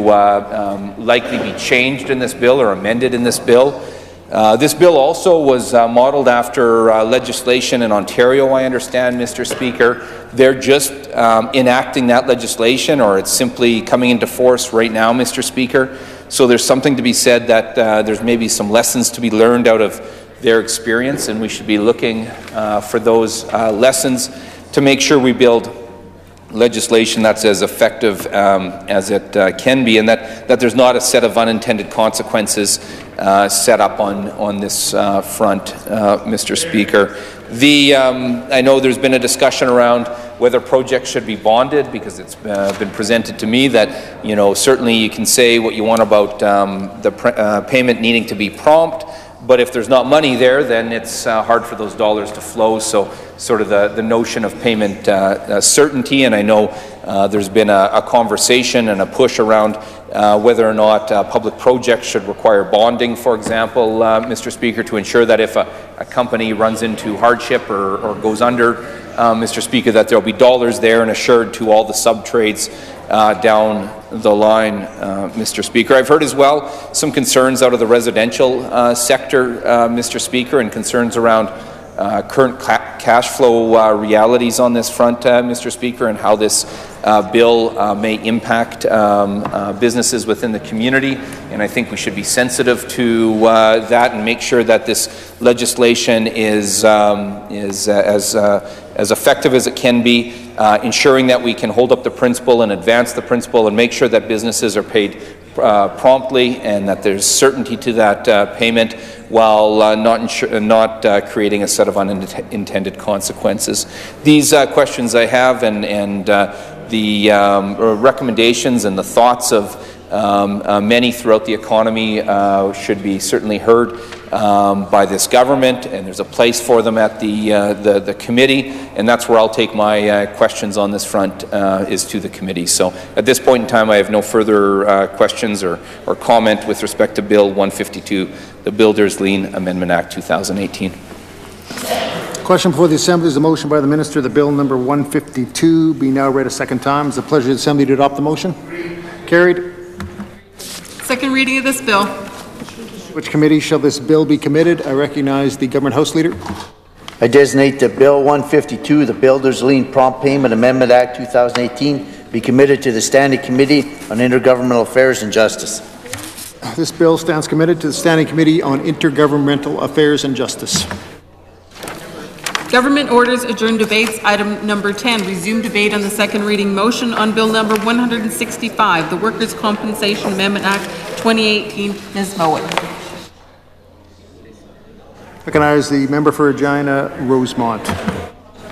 Thank you, Mr. Speaker. It's my pleasure to enter in briefly with respect to Bill number 165, the Workers' Compensation Amendment Act 2018, Mr. Speaker. And there's some important improvements brought forward in this bill that are hard-fought victories, Mr. Speaker, by many. And I want to recognize the Saskatchewan professional firefighters, Mr. Speaker, on this front, and of course thank them for the service that they provide as they serve and protect in communities across the province, but a recognition of the risk that they present to themselves in the fulfillment of their duty for the benefit of all of us, Mr. Speaker, and some of the changes that have been brought forward with expanded lists of occupational diseases are very, very important. And I want to thank the professional firefighters for their leadership and their voice. At times, I know their patience, Mr. Speaker, because they've been making the solid case for many years, as we have, Mr. Speaker, stood shoulder to shoulder with the firefighters to make these calls for expanded coverage, Mr. Speaker, and there's more that we need to advance yet on this front. But I want to thank them for their clear voices and their leadership, of course, in the community. But also when I think of the Professional Firefighters Association and their representatives across the province, I thank them for their leadership for their fellow members, for their colleagues, Mr. Speaker, for firefighters across our province. I also, when we're looking at legislation like this, I think of all those such as the emergency responders and the firefighters and the police and those involved in our armed forces, Mr. Speaker, and the member for Saskatoon-Riversdale who pushed for so long successfully to include PTSD or coverage for PTSD within workers' compensation. This is a very important measure that was brought forward. I think we have to continue to track how it's being implemented, Mr. Speaker. Sometimes I know I'm hearing some really challenging stories, Mr. Speaker, where those on the and this should apply to all workers, of course, Mr. Speaker, but in the cases that I'm thinking of, those that are out in the front lines of service, Mr. Speaker, and using police as an example, Mr. Speaker, who have gone through terrible injury, Mr. Speaker, and suffering of mental health injuries, PTSD, Mr. Speaker, as a result of their traumatic, terrible experience, Mr. Speaker, where they're not getting the coverage that they deserve. So it's very important that we continue to track that not only are their laws changed, Mr. Speaker, but the implementation is successful, and that how those laws are being applied are fair, to make sure that we're not leaving some of the most vulnerable, Mr. Speaker, suffering without the very coverage and supports that we've been so passionate about advocating for. And I would just identify as an additional point here, Mr. Speaker, that this is a time that we should be doing all we can to improve workplace safety, Mr. Speaker. The number of fatalities across Saskatchewan are not acceptable to anyone, Mr. Speaker. There should be no one questioning as they go out the door, whether that's in the morning or at night, for whatever shift or duty they're taking on in whatever part of our economy or whatever workplace, Mr. Speaker. There should be no question that they're returning back to their home and their loved ones, Mr. Speaker. And the sad reality is we lose far too many people on the job, Mr. Speaker, workers who are killed on the job, stolen from their families, from their loved ones, Mr. Speaker. And the numbers have really been on the rise, Mr. Speaker, and we owe it to the people of this province to step up with supports and actions to make sure that we make our workplaces safe, and that we recognize that one death is too many, Mr. Speaker. And I'd argue that it's important when you're doing that kind of work that it's an all hands on deck effort, Mr. Speaker, and certainly I can speak for the official opposition. That's the approach that we'll bring to this. We'll be as constructive as we can be to build good legislation and protect workers. And I know we need all the partners across the province to be all hands on deck as well, and I'm thankful for SFL President Laurie Job's offer to fully work in tandem and work together with the government as the Federation of Labour, Mr. Speaker. That's very important. And of course we need employers and many others involved as well. So I would see this legislation right here as an opportunity to still improve it by including changes to address workplace safety. And but certainly it's important legislation that's been hard fought for by folks like the firefighters, Mr. Speaker, who we're very proud to have stood shoulder to shoulder for many years, pushing for the changes that they need and deserve. With that being said, Mr. Speaker, I'll adjourn debate with respect to Bill number 165, the Workers' Compensation Amendment Act 2018. The members move to adjourn debate on Bill number 165. Is it the pleasure of the Assembly to adopt the motion? Carried. Government orders adjourned debates. Item number 7, resume debate on the second reading motion on Bill 157, the Education Amendment Act 2018. Mr. Peterson. Recognize the member from Saskatoon Fairview. Thank you very much, Mr. Speaker. It's my pleasure to enter into adjourned debates today on Bill number 157, the Education Amendment Act of 2018. I'm going to be brief, Mr. Speaker, but there are some things that I would like to get on the record here with this particular bill. I think any time we hear the Sask Party government talking about education and amending the Education Act, it warrants some caution and some careful scrutiny. We know that this is an underfunded and under-supported sector of Saskatchewan right now. They have seen so many cuts over the past number of years, in particular since 2017, Mr. Speaker, where they're still trying to catch up, and the funding hasn't even come close to keeping pace with pressures of population and cost pressures as well. So there's a number of concerns that this sector still has. We've seen the per student funding decrease by hundreds of dollars. Mr. Speaker, we know that it's hard to compare per student funding between provinces, but we can compare it to what we've been able to do in our province in the past. There are some challenges, I know, between provinces, because when we talk about things like how much school buses cost to get kids to school, it can be hard to relate because geography looks different. But what we can compare, Mr. Speaker, is our own per student funding to ourselves. And what we have seen by doing that is that there is a tremendous gap in this sector in terms of what is required and what is being put forward. I'm not sure where the disconnect exists for this government, but they fail to see that front-end and upstream investments make a significant impact down the road, can lead to a healthier economy, can lead to a healthier population, and a better Saskatchewan for all of us, Mr. Speaker. So when we see the cuts to early childhood education, K through 12, post-secondary, these sectors are areas we should be investing, not areas we should see as line items we should take a big red pen to when it comes budget time, Mr. Speaker. So anytime we look at this, any act that deals with this sector, those are some important considerations that we need to keep in mind, because we know that a number of relationships have been damaged across this province, and that government has a lot of work to do to build those relationships back up.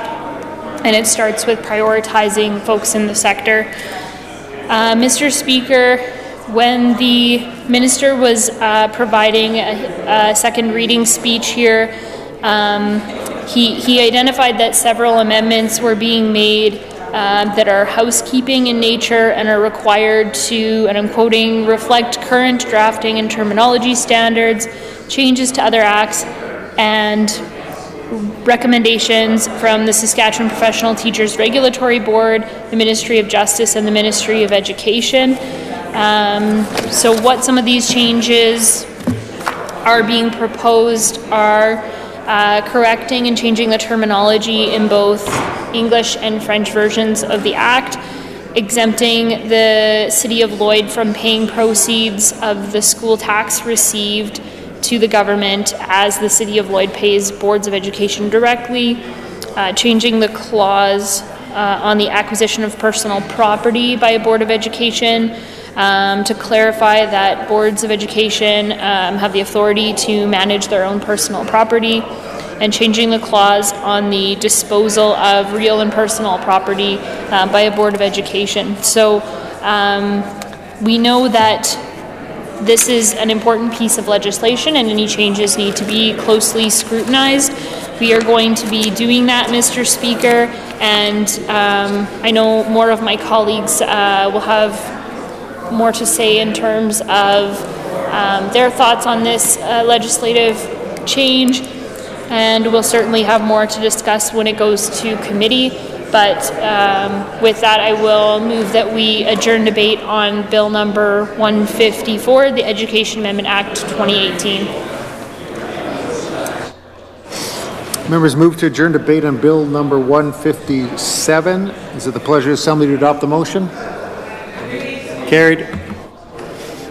Government orders adjourn debates. Item number 6, resume debate on the second reading motion on Bill 158, the Youth Justice Administration Act 2018. Ms. Chartier.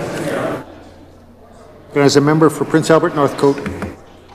Thank you, Mr. Speaker. It's always a pleasure to join in with regards to adjourned debates, and today I get the pleasure to put my remarks on the record for Bill number 158, the Youth Justice Administration Act.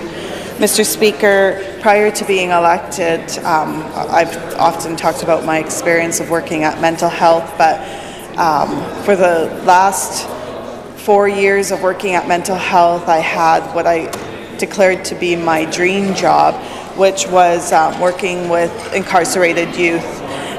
This is another dream job, but sometimes it keeps me up at night with this job. So working with incarcerated youth was very challenging, but extremely rewarding, and so I really enjoyed my time doing that work. But it also really made me aware of a lot of the challenges that we have with regards to our youth justice system, and a lot of areas of improvement that we need to make with regards to incarcerated youth in our province.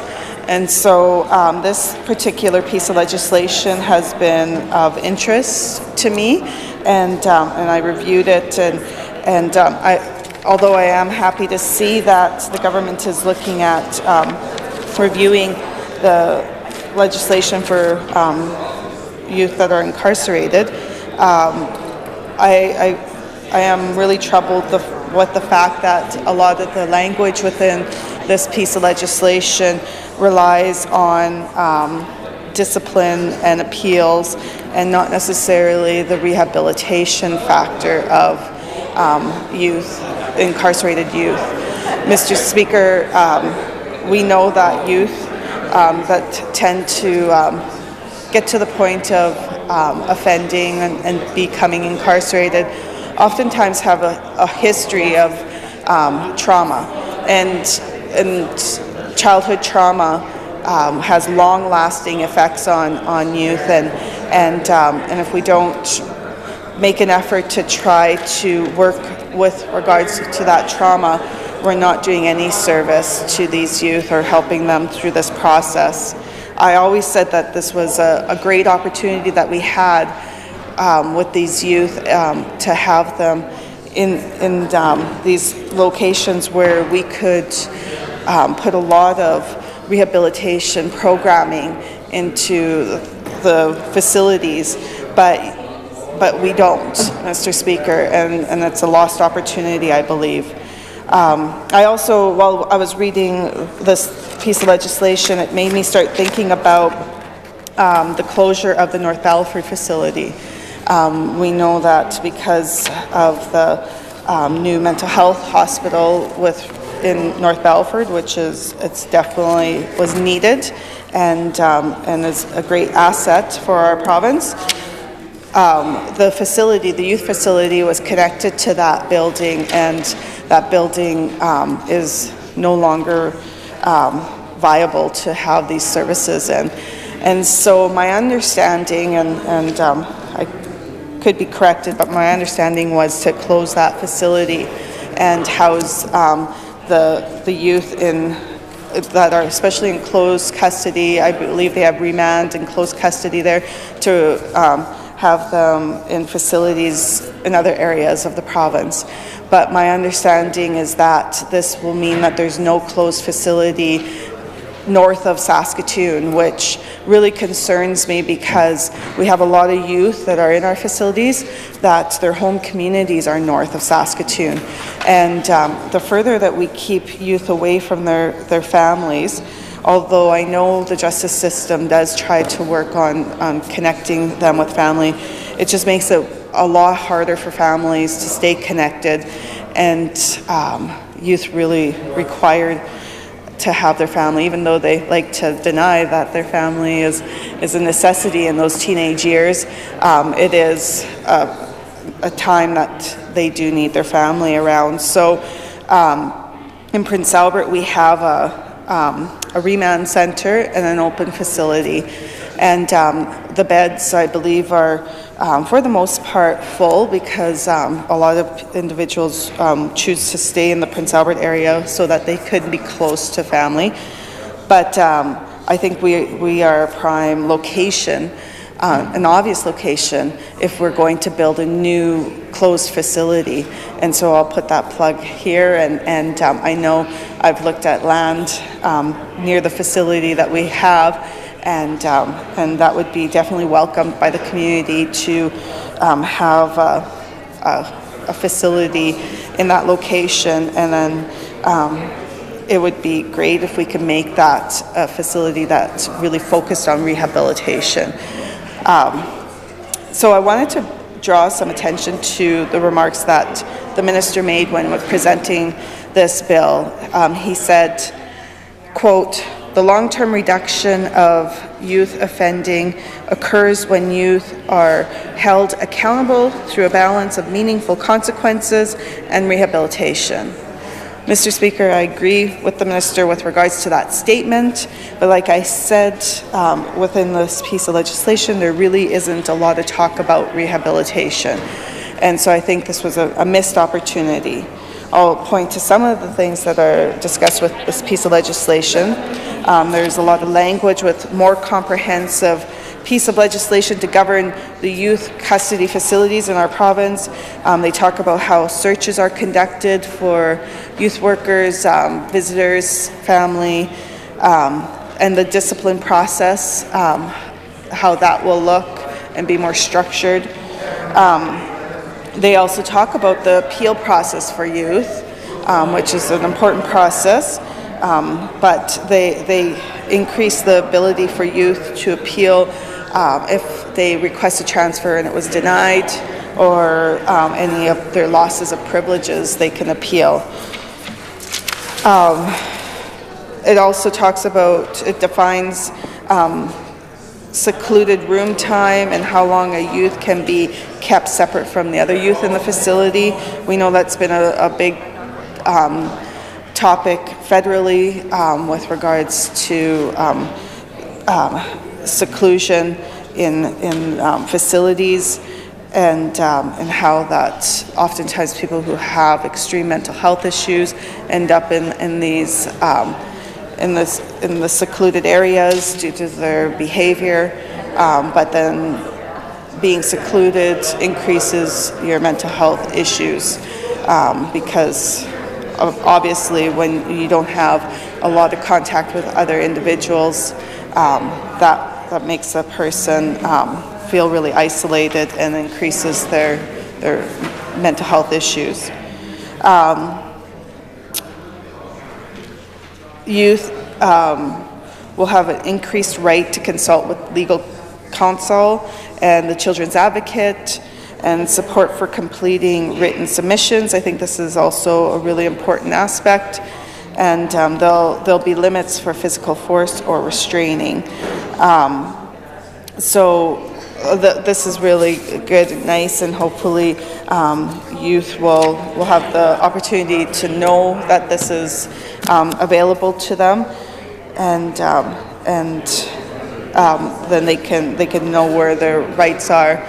So when we talk about incarcerated youth, it's a challenging demographic, also because they could be from the ages of 12, 13 to 18. And as we know, with developmentally, that's a big difference, age difference. And so the older youth oftentimes by that point know their rights.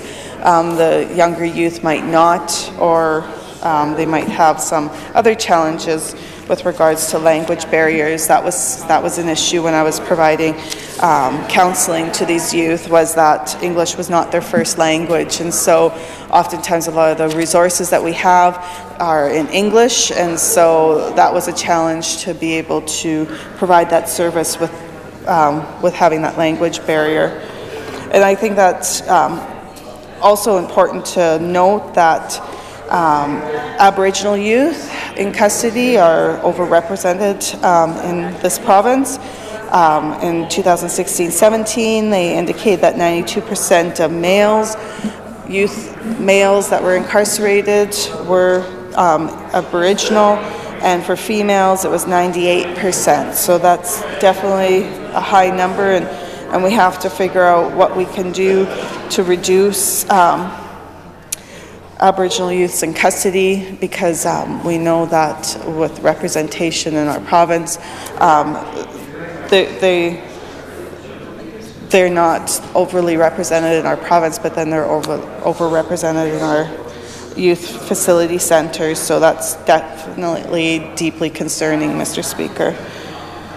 So I think it's a really good opportunity with this piece of legislation coming forward to talk a little bit about what's the government's plan to reducing youth crime and addressing these social issues that lead to youth to commit crimes.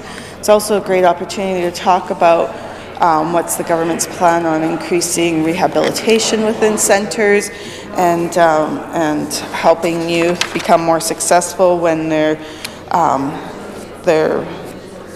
released, and some of the challenges that they have with being released, with the ability to maintain employment or stay in school. So, Mr. Speaker, I know I have colleagues that will have a lot more that they'll want to add with regards to discussion with this bill, and I know the critic that will be presenting this, our points at committee, will do her due diligence, will speak to stakeholders, and we'll have a lot of information and questions to ask the Minister in committee. So at this point, I'm going to adjourn debate on Bill number 158.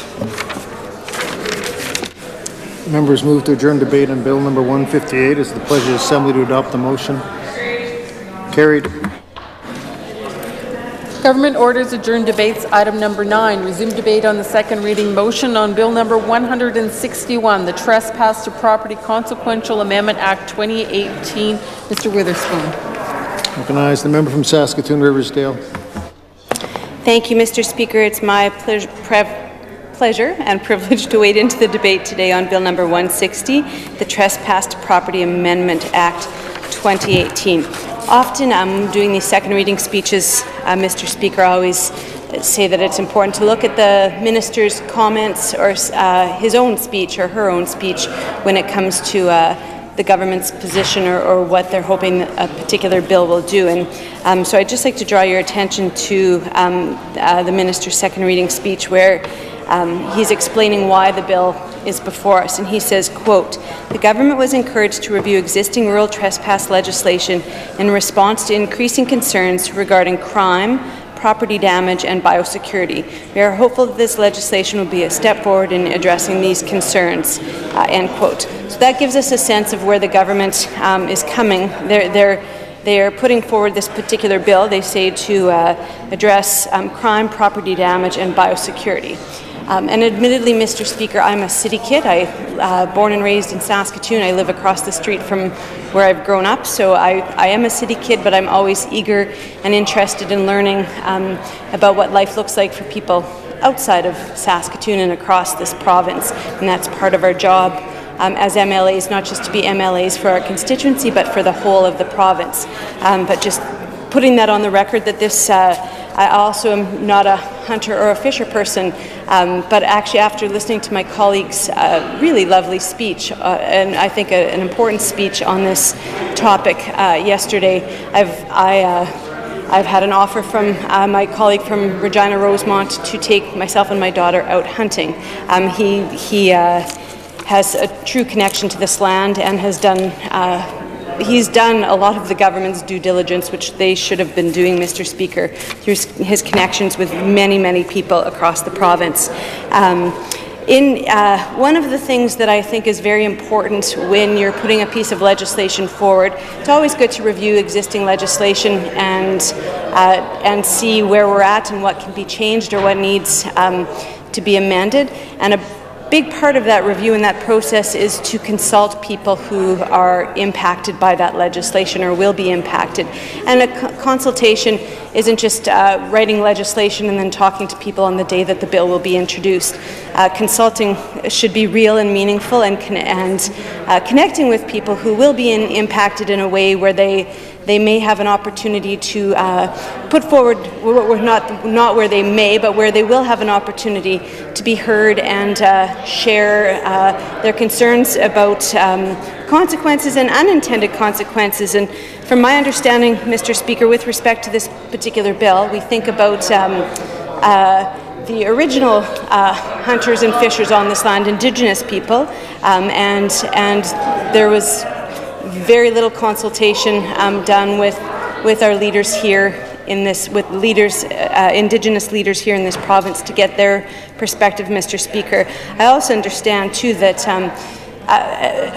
farmers and landowners who are very much impacted need to be consulted as well, and their voices and their rights need to be protected as well.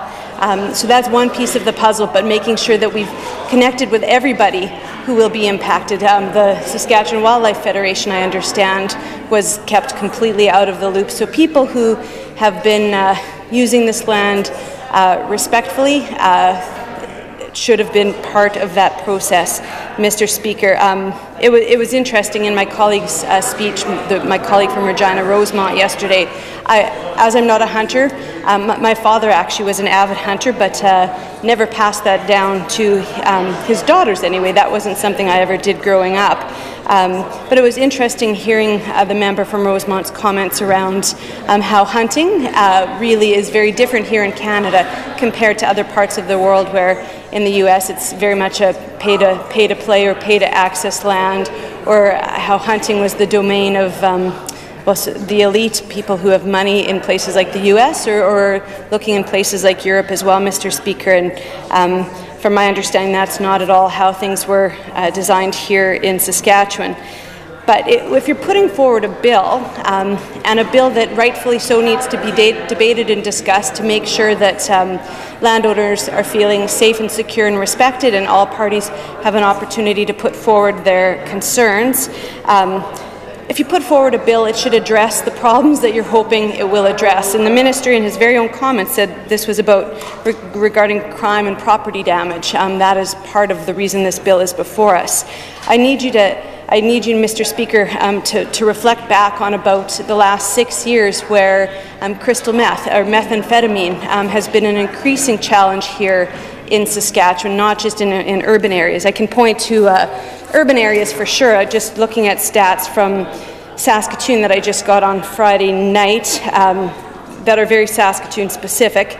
But in 2012, there were 19 methamphetamine possession and trafficking occurrences, and over the course of the last 7 years, we've now reached in Saskatoon 457 methamphetamine possession and trafficking occurrences in 2018. If you talk to law enforcement from across this province, from all corners of the province, they will tell you that crystal meth is driving the drastic jump in all manners of crime: property crime, violent crime, gun possession, so gun crimes, thefts from vehicles, thefts of vehicles. All those stats have ticked up since that time because we have a government who had put its head in the sand when it came to crystal meth and drug use, and it's really allowed gang activity around this to flourish, and is a big part of the problem why we are experiencing increased crime, not only in our urban centres but in our rural areas as well. You only need to talk to any law enforcement officer from across the province who will tell you that very same thing. So as the mental health and addictions critic, I believe that we have missed an opportunity here, and the time is now, Mr. Speaker. If we want to address rural crime, you need to get to the root of the crime. You need to talk about poverty, the cycle of trauma. My colleague in the previous bill was just talking about youth and trauma and eventual incarceration, and how those things are very much linked, Mr. Speaker. We have a government here who just this past budget finally made some investment in mental health and addictions. Very welcome investment, but I would say day late and a dollar short, Mr. Speaker. When you have 0.18% of the health budget, less than $10 million on new mental health initiatives, that is not adequate to address our growing addictions crisis here in the province. Yes, it will help. Yes, more treatment beds will help. I'm very much looking forward to how the rapid access addictions clinics will roll out. There are good things that have been announced in this budget that will improve the state of this province when it comes to mental health and addictions. But again, this is a government who's late to the party. Again, you only need to take a look at crime statistics going back to 2012 or 2013 and to see them all ticking up. So we have a bill before us, Bill number 160, that is meant to address some of those concerns, rural crime, and it's missing them. This government has missed the mark for the last several years, when they did have more resources to really meaningfully invest in better supports for people with mental health and addictions issues, Mr. Speaker. So again, I think my big criticism of this bill is that the onus is on the government when government brings forward legislation to make sure that those impacted by legislation, all parties, are meaningfully and properly consulted. I know that landowners very much have real concerns, and those shouldn't be diminished at all, but we need to make sure that we get the right balance. And if there are possible ways of ensuring we are maintaining access to the land by traditional hunters and fishers and people, as my colleague referred to them as heritage industries, Mr. Speaker, people who have been accessing that land for thousands and thousands of years, to ensure that that can continue, but we make sure that the right balance is in place to help people feel secure in their home. But I would argue also that, coupled with getting this legislation right, which many people don't think that is the case, but coupled with getting this legislation right is a real investment in mental health and addictions. And it's a shame that this government has taken its sweet time to get there, Mr. Speaker, and we still have so far to go. We are playing catch-up with other places across this country who are moving the bar. We are chasing that bar instead of being leaders in this area, Mr. Speaker. But with that, I will move to adjourn debate on Bill number 160, the Trespass to Property Amendment Act 2018. Members move to adjourn debate on Bill number 160. It is the pleasure of the Assembly to adopt the motion. Carried. Government orders adjourn debates. Item number 9, resume debate on the second reading motion on Bill number 161, the Trespass to Property Consequential Amendment Act 2018. Mr. Witherspoon. Recognize the member for Saskatoon-Riversdale. Thank you, Mr. Speaker. This Bill number 161, the Trespass to Property Consequential Amendment Act 2018, is a companion bill to Bill 160, to which I just spoke. So my comments remain the same, that investment in mental health and addictions to get ahead of this methamphetamine crisis that we do have in this province. That is not hyperbole. I read into the record last week a quote from a Saskatoon police officer who used those very words, Mr. Speaker. We have bills before us. This particular bill sets out that no person shall hunt any wildlife on any land except with the consent of the owner or occupant of the land. Again, when a government puts forward a bill or changes a bill, those impacted by that legislation should be properly consulted, not on the day when a bill is being introduced in the House, but long before it ever gets there, to make sure that we're addressing unintended consequences, that there's no surprises for folks, that they have had their say and had their opportunity to say how legislation will impact them, but also put forward proactive, positive ways. Sometimes if we get into our little box of thinking, we don't always know what we don't know, Mr. Speaker. So making sure you've got lots of people around the table to provide input who have lived experience in an area is incredibly valuable. Again, too, I just want to put on the record that there are people who have felt incredibly left out of this conversation, including Indigenous peoples in this province, and others, organizations like the Wildlife Federation of Saskatchewan probably could have helped come up with some better ways of ensuring we protect property owners or landowners' rights and people's access to public game, and making sure that a balance between keeping people safe and secure and still allowing for these heritage industries to prosper, the heritage industries that keep money in people's pockets so they can keep food on their families' tables, Mr. Speaker. But with that, I know when my colleague gets to committee, she will have many questions about both Bill 160 and Bill 161. But at the moment, I would like to move to adjourn debate. The members move to adjourn debate on Bill number 161. Is it the pleasure of the Assembly to adopt the motion? Carried.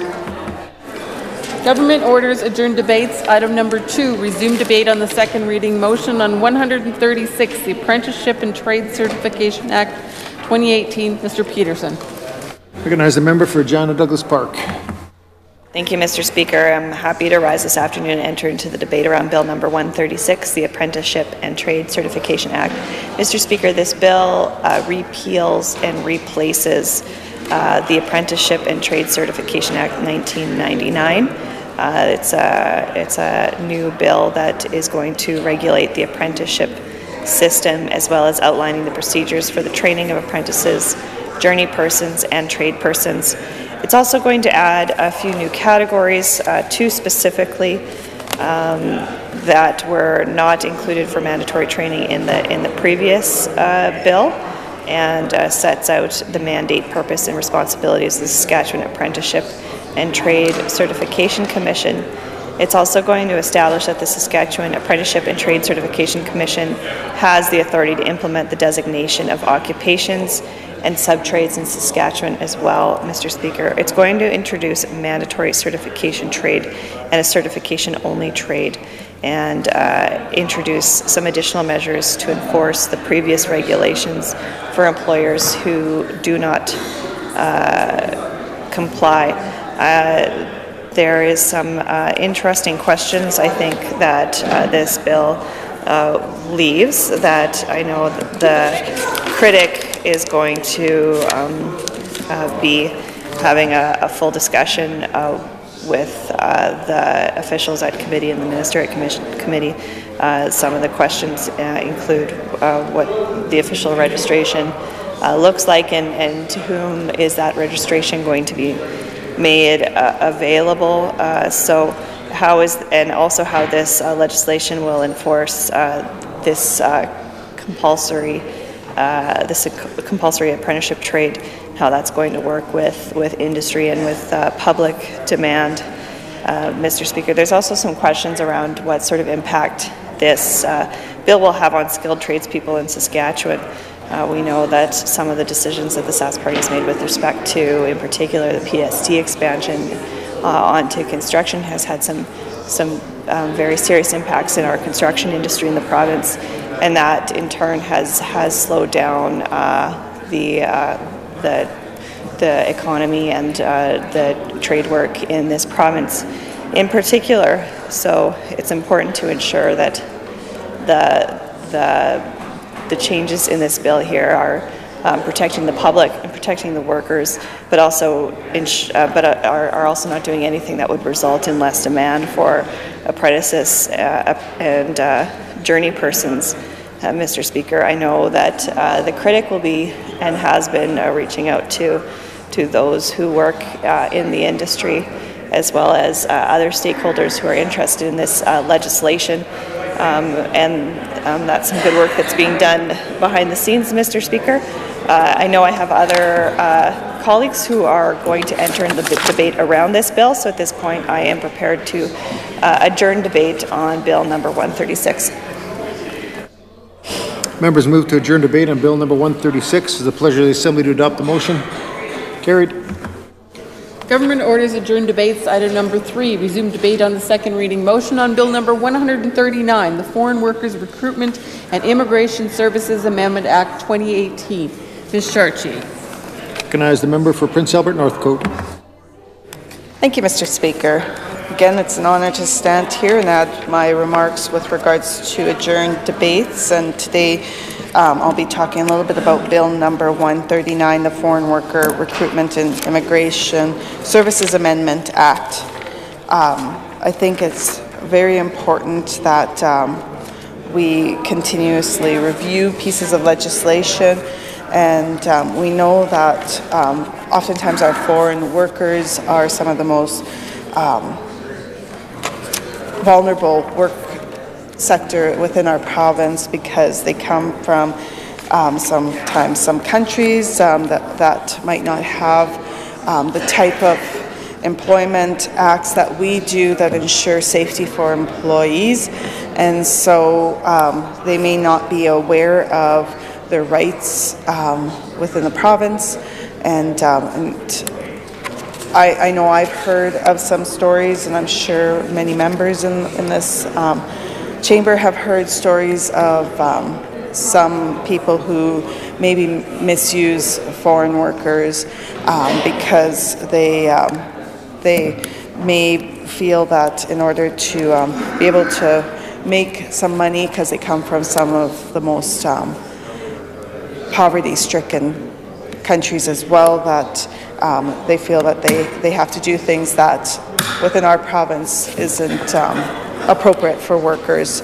So I think it's really important that we ensure that we have policies and procedures in place that when the workers are coming into our province, that they're treated no less than any other worker, any other resident of this province, and that their safety is considered. And they should have to abide by certain hours of work and conditions of work as well, and living conditions too, if that's a requirement of their employment. So there's a lot of questions I would think that are going to be had within committee with regards to what kind of inspections are done, investigations, and how this particular act is enforced, and then what are the procedures on hearings and appeals, what industries are more so being utilized by hiring foreign workers, and where do a lot of these concerns come from. There'll be a lot of focus on the violations of the Act by the employer or the foreign workers, and what kind would that be, and what's been the history. We also want to know probably a little bit more about the transparency of the recruitment process of foreign workers. And I know when I've been doing some research on regards to the new legislation that's coming forward with truck driving legislation, some of the questions I already had asked the minister and plan to later on is with regards to foreign workers, if they're working on farms, and we know that farms are going to have a different requirement for receiving their licenses, if foreign workers fall under that piece of regulations. So, or what kind of, foreign workers are coming here with previous experience. How is that going to be taken into account to what our requirements are in this province? Because we might have a different programmings and different requirements to be able to do certain jobs. So we know that in the past there's been some questionable recruitment and methods, so we want to make sure that there's a more transparent process. And again, what is being done to enforce the regulations of foreign workers, especially employed in the seasonal agricultural worker program in the province, and what's being done to improve the knowledge that foreign workers have with regards to their rights and the awareness about protections that they have within our province. So, Mr. Speaker, I believe that the critic will talk to stakeholders and ensure that they have the information that they need when this legislation goes to committee, and I know they'll have a lot of questions, and I'm sure there's other colleagues here that would like to put their remarks on the record. So with that, Mr. Speaker, I'm going to adjourn debate on Bill number 139, the Foreign Worker Recruitment and Immigration Services Amendment Act. The members move to adjourn debate on Bill number 139. Is it the pleasure of the Assembly to adopt the motion? Carried. Recognized Government House Leader. Mr. Speaker, so the committees may sit tonight. I move that this House do now adjourn. It's been moved that this Assembly do now adjourn. Is it the pleasure of the Assembly to adopt the motion? Carried. This Assembly now stands adjourned until tomorrow at 1:30 p.m.